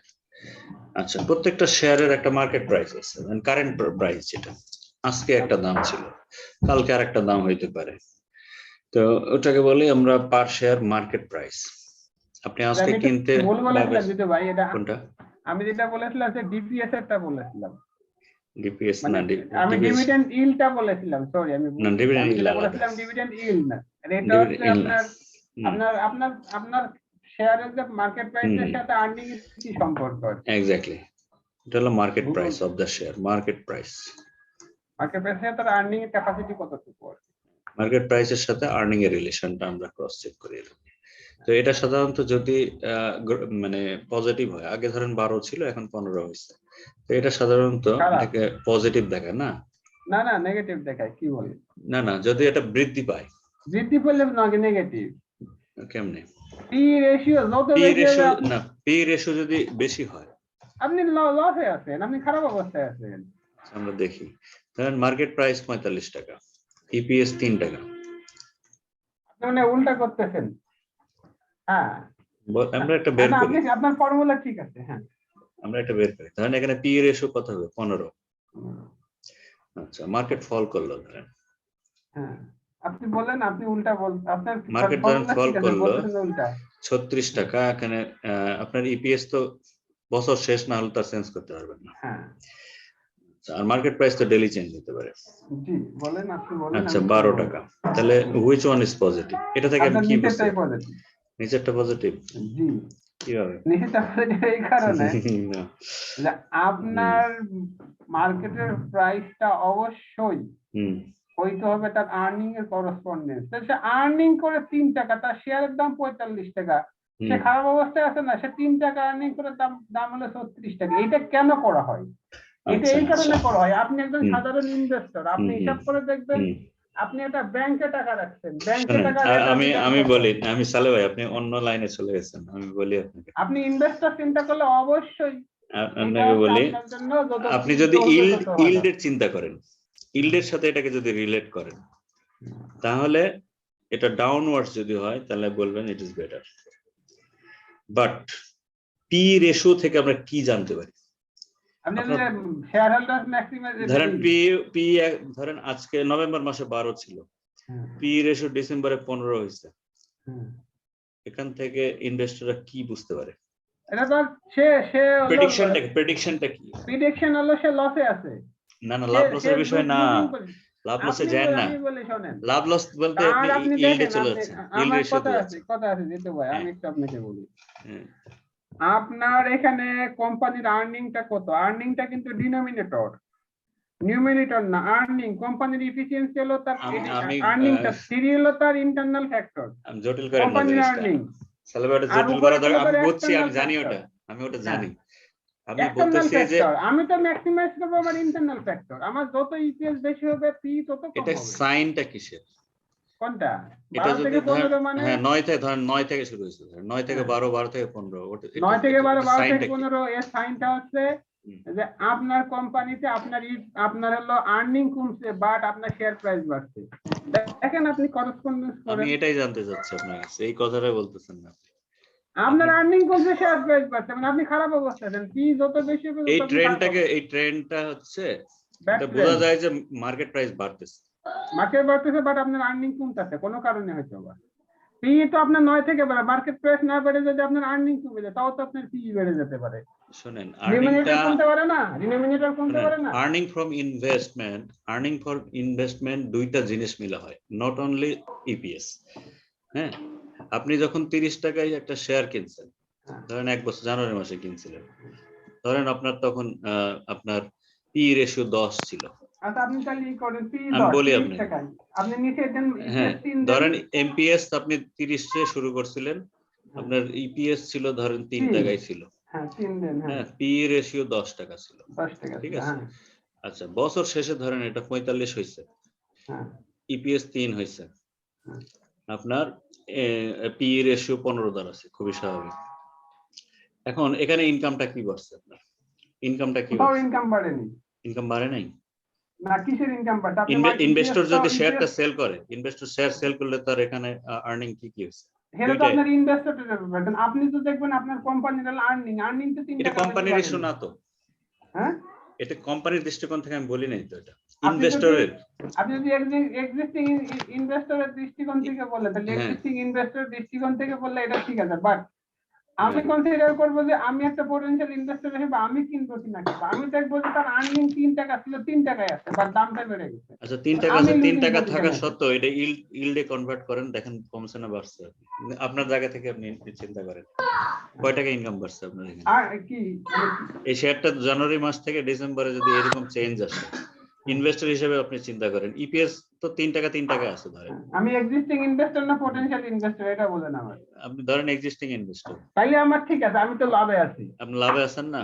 হ্যাঁ, আর যদি এই ট্রেন্ডটা পটেনশিয়াল ইনভেস্টর এখন চিন্তা করবে, প্রিভিয়াস সে থেকে লসে শুরু আছে। করে আগামীতে কি হবে সেটা নোবডি নস, বাট গত 2 বছরের পি রেশিও যদি সে দেখে যেটা আপওয়ার্ড ট্রেন্ড, পটেনশিয়াল ইনভেস্টর কি মনে করতে পারে যে এখানে ইনভেস্ট করা তার জন্য ভালো না খারাপ? খারাপ মনে করবে। আর তার ডিনোমিনেটর যে 3 ছিল, তার ইপিএস তো বাড়েনি। ভাই ডিনোমিনেটর বাদ দেন আপনি। আমি তো তাই চিন্তা করছি এখন। না সালেবে, আপনি ভুল করতেছেন এখানে। আপনাকে উইলির বইটা আমি একদম 3টা লাইনে পুরো ডিটেইলসটা দেয়া আছে, অন্যরা কনফিউজ হচ্ছে আপনারা। শুনেন, একটা শেয়ারের যদি 1 পয়সাও ইপিএস না দেয়, তারপরও তার ইনকাম হইতে পারে না? আপনি একটা শেয়ার 30 টাকা দিয়ে কিনছিলেন বছরের শুরুতে, ইপিএস, হ্যাঁ, তার ডিভিডেন্ড মনে করেন নাই, 1 পয়সাও ডিভিডেন্ড পায় নাই, ডিভিডেন্ডের প্রশ্ন না এখানে। হ্যাঁ, যদিও ইপিএস না হলে তো ডিপিএস জাস্ট ডিক্লেয়ার করলে তো হইতে পারে, বাট ধরেন ওই কোম্পানির আর্নিং পজিশন খুবই খারাপ।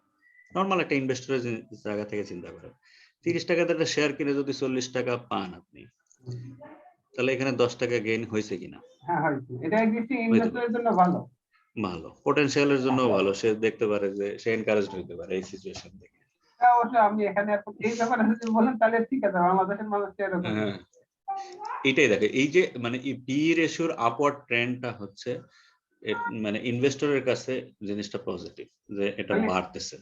আচ্ছা, মার্কেট শেয়ার মানে মার্কেট প্রাইস বাড়াটা তার জন্য পজিটিভ এই কারণে, সে ডিভিডেন্ড পাক বা না পাক, তা 30 টাকায় মাল কিনে যদি 40 টাকায় বেচতে পারে, 45-এ বেচতে পারে, সে ওখান থেকে লাভ নিয়ে নিবে।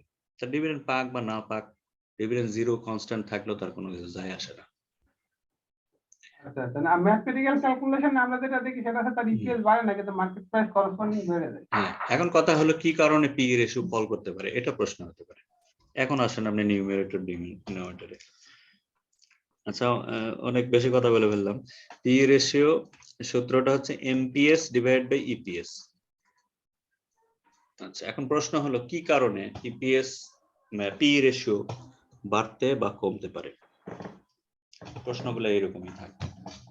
এটা অনেক বড় কারণ। এখন এটা আপাত কারণে ম্যাথমেটিক্যাল কি রিজন আছে? ম্যাথমেটিক্যালি তার আর্নিং কমে গেলে পি বেড়ে যাবে।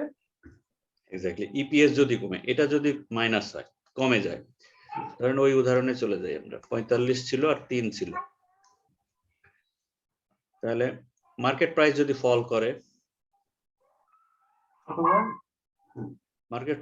ফল করে, সেক্ষেত্রেও পি রেশিও কমতে পারে না?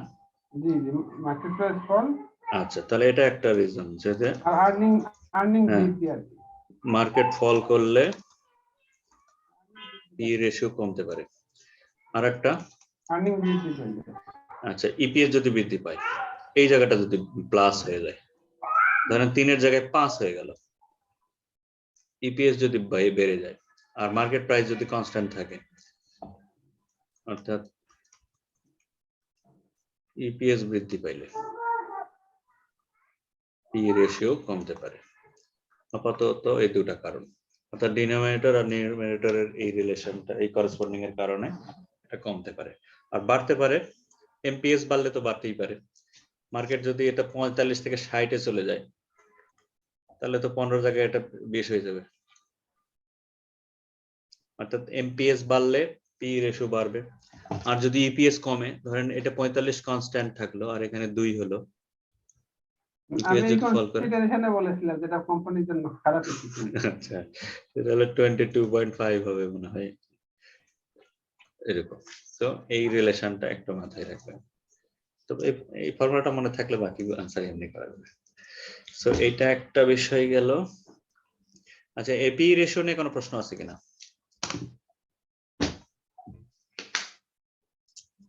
ওহিদ ভাই আছেন নাকি? হ্যাঁ ভাই। কিছু কি বোঝা যাচ্ছে না অ্যান্টেনার উপর দিয়ে যাচ্ছে? না, ম্যাথ টার্মগুলো বোঝা যাচ্ছে না। ম্যাথ টার্মটা জানাটাই বেশি। কারণ ধরেন আপনার যদি মনে করেন যে সায়েন্সের স্টুডেন্ট, আমাদের জন্য অ্যাকাউন্টিং কঠিন মোটেও না, এগুলো ফিজিক্স কেমিস্ট্রির চেয়ে অনেক সহজ জিনিস, সবসময় এই কথাটা বলি আমি। আর এখানে পিওর অ্যাকাউন্টিং এর কিছুই নাই। এই এমপিএস, পি রেশিও, ডিভিডেন্ড, এগুলো তো না ধরেন আপনার পার্সোনাল লাইফেও লাগতে পারে, আপনি শেয়ার মার্কেটেও যদি ব্যবসা করতে যান, তারপরে এই টার্মগুলো জানা থাকলে আপনার খেলতে সুবিধা হবে। তো এর জন্য মানে অ্যাবসলিউট অ্যাকাউন্টেন্ট হওয়ার দরকার নাই, বা অ্যাকাউন্টিং এ মাস্টার্স করি নাই এই কারণে এটা পারছি না, এরকম যুক্তি খাটবে না এখানে। এটা সিম্পল জিনিস। হ্যাঁ, মোটামুটি সিম্পলই।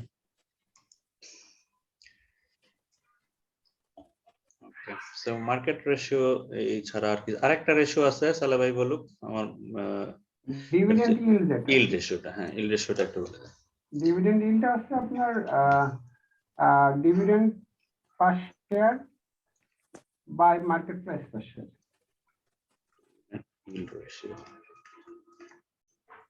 ডিভিডেন্ড ইল্ড রেশিওটা কোনটা বললেন? Dividend per share, DPS.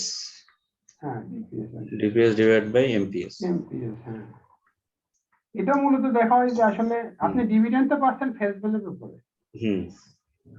কিন্তু আপনি তো মার্কেটে তো ওই রেটে নাও থাকতে পারে, একটু কমও থাকতে পারে, বেশি থাকতে পারে। এটা আসলে ইনভেস্টররা চেক করে আসলে। আপনি আপনার বিনিয়োগের ক্ষেত্রে আপনি কত পার্সেন্ট ওখান থেকে রিটার্ন পাচ্ছেন, মানে আউটসাইডার ইনভেস্টর দেখতে চায় তার আসলে সে যে বিনিয়োগটা করছে, সে দেখা গেল ব্যাংকে থাকলে সে 10% পাইতো, কনসিডারেশন ক্যাপিটাল মার্কেটে ইনভেস্ট করে সে আসলে কত পাইছে। আর ডিপিএস ধরেন সে 3 টাকা করে পাইছে, পার শেয়ারে 3 টাকা ডিভিডেন্ড পাইছে, আর তার শেয়ারটার দাম ছিল মনে করেন 30 টাকা। 30 টাকা তার বিনিয়োগ আছে। বিনিয়োগ ঠিক না, ওটা বুক ভ্যালু চলে গেল। মানে উনি আজকের দিনে, হ্যাঁ আজকের দিনে শেয়ারটার দাম ক্লোজিং 30 টাকা, বুক ক্লোজিং ভ্যালু ডেট। বললে সেটা অবশ্যই ক্লোজিং বুক ভ্যালু। হ্যাঁ ক্লোজিং নরমাল বুক বললেন না, না, যেহেতু মার এমপিএস বলতেছি, সো ওটার দরকারই নাই, বুক ভ্যালুর সাথে কোনো সম্পর্ক নাই। সেটা মার্কেট প্রাইসই থাকে সেখানে 25 টাকা দিয়েও কিনতে পারছে হয়তো, বা তার 35 টাকাও কিনা থাকতে পারে, ইট ইজ নট ম্যাটার। হ্যাঁ, তার কেনার জন্য 25 টাকা, যেহেতু আমরা মার্কেট প্রাইস বলছি, সো এটা আজকের দিনে যদি হিসাব করি, আমি আজকের মার্কেট প্রাইস কত ছিল একদম ক্লোজিং ডেট, সো এটা 10%। এটা যদি 5 টাকা হয় তাহলে ধরেন আরো বেশি হবে, 15% বা 16% কিছু একটা হবে। এইভাবে একটা রেশিও বের করা হয় যেটাকে বলা হয় ডিভিডেন্ড ইল্ড রেশিও। এগুলো মার্কেট রিলেটেড, মার্কেট বলতে আসলে ক্যাপিটাল মার্কেট রিলেটেড রেশিও গুলা এই কটাই, এগুলো থেকে বাদ বাকি ডিসিশন মেকিং করা যায়। সো প্রশ্ন চাই।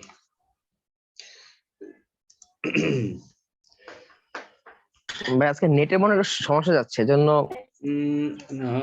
থাকে না। আমি সমস্যা পাচ্ছি, আপনি মনে হয় বারবার কেটে যাচ্ছে। হ্যাঁ, আমি বারবার মানে আমি কনসেন্ট্রেট দিতে পারলাম না, তবে এটা বুঝলাম যে একটু হার্ড আছে। হার্ড আছে, এটা অনেক কঠিন, আরে কি কোন সহজ? এটা অনেক সহজ, এটার সাথে অ্যাকাউন্টিং এর কোনো সম্পর্ক নাই। এখন তো যা করেছেন আমার কাছে এটা সহজ মনে হয়, সবচেয়ে সহজই আসলে এখানে অ্যাকাউন্টিং ফিনান্স রেশিওগুলো মনে রাখতে হবে, প্র্যাকটিস করতে হবে। হ্যাঁ, এখন কথা হলো যে আপনারা মানে দেখা যায় যে চিন্তা করতে পারেন ঠিক থেকে বললাম আর কি। আচ্ছা, এখন কে কোন স্টাইলে পড়াশোনা করতেছেন এটা হলো বিষয়, সেটা আমি একটু স্মরণ করাই দেই। সেটা হলো টেক্সট বুক নিয়ে বেশি মানে মজে থাকার কিন্তু কোনো দরকার নেই। হ্যাঁ, মনে হতে পারে যে বেশ করে যারা ব্যস্ত চাকরি বাকরি করে এটা উপন্যাস পড়তে দিলে দেখা যায় প্রতিদিন যেখান থেকে শুরু করে আবার পরের দিন আবার ওখান থেকে শুরু করা লাগে, 4-5 পৃষ্ঠা পড়ে দেখা যায় আবার 2 দিন পরে নাই, ভুলে গেছে, আবার প্রথম পৃষ্ঠা থেকেই পড়তে হয়। এরকম করার দরকার নাই, একটু কষ্ট তো করতে হবে, লোড নিতেই হবে।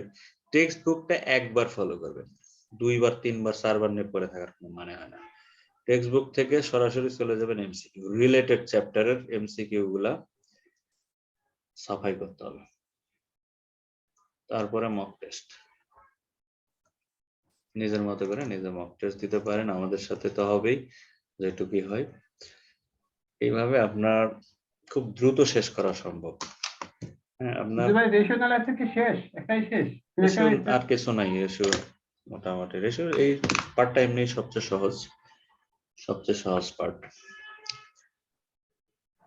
সো শেষ করেন এইভাবে। আর আমরা তো এটার উপরে সেকশন এর উপরে একটা কমপ্লিট মক টেস্ট নিতে চাই, সেকশন এ। তাহলে দেখবেন একটা স্ট্যান্ডার্ড দাঁড় হয়ে যাবে যে আসলে কোন পজিশনে আছেন, এটা জানা খুব দরকার। সেই অনুযায়ী নিজ নিজ ডিসিশন নিতে হবে। আমার সাথে জিতু ভাই, আসলে যে জিনিসটা যে আপনি যেটা বললেন, হ্যাঁ, পড়ালেখাটা কন্টিনিউশনের ব্যাপার, বাট আমরা আসলে শুক্র শনিবার ছাড়া বাকি সপ্তাহে বলি, এক সপ্তাহ পড়লে পরের সপ্তাহে বলি, যেমন আজকেই বলি। বিশ্বাস করেন ক্যাপিটাল বাজেটিং এর একটা অঙ্ক করতে যাও, আমি চিন্তা করতেছিলাম যে টার্মিনাল যে আপনার যে বলে যে ওয়ার্কিং ক্যাপিটাল ফেরত আসে, এটা আমি ডিসকাউন্ট করেই ফেলছি। কিন্তু এটা তো আসলে ডিসকাউন্ট না, এটার উপরে তো কোনো ট্যাক্স নাই। পরে চিন্তা করলাম আমি এই কাজটা কেন করলাম, পরে আবার কনফিউশন হয়ে গেছে, নেটে চেক করলাম, না ওটা চেক করে ট্যাক্সেশন মনে নাই, হয়েছে যে ওটার উপরে কোনো ট্যাক্স নাই, ট্যাক্স ইমপ্যাক্ট হবে না এটা। হ্যাঁ। কিন্তু কিন্তু আমি জানি কিন্তু যে আপনি যেটা বলেন যে কন্টিনিউশন থাকাটা অনেক ইম্পর্টেন্ট, না হলে আলটিমেটলি কারণ আলটিমেট টার্গেট হলো আপনাকে এক্সাম পর্যন্ত যাইতে হবে। সো এক্সাম পর্যন্ত যাইতে হলে আপনাকে এমসিকিউ তে আসতেই হবে, ইন্টারাকশন করা যাবে না, সেক্ষেত্রে আসলে হওয়াটা খুব টাফ হয়ে যায়। এটা যদি কেউ মনে করেন যে এই মাসে পারতেছি না আগামী মাসে, আপনি কোনো মাসে রিল্যাক্স পাবেন না। জিতু ভাই রেকর্ডিং শেষ করেন, কারণ গোপন কথা আছে না এগুলো রেকর্ডিং দরকার নেই এখন।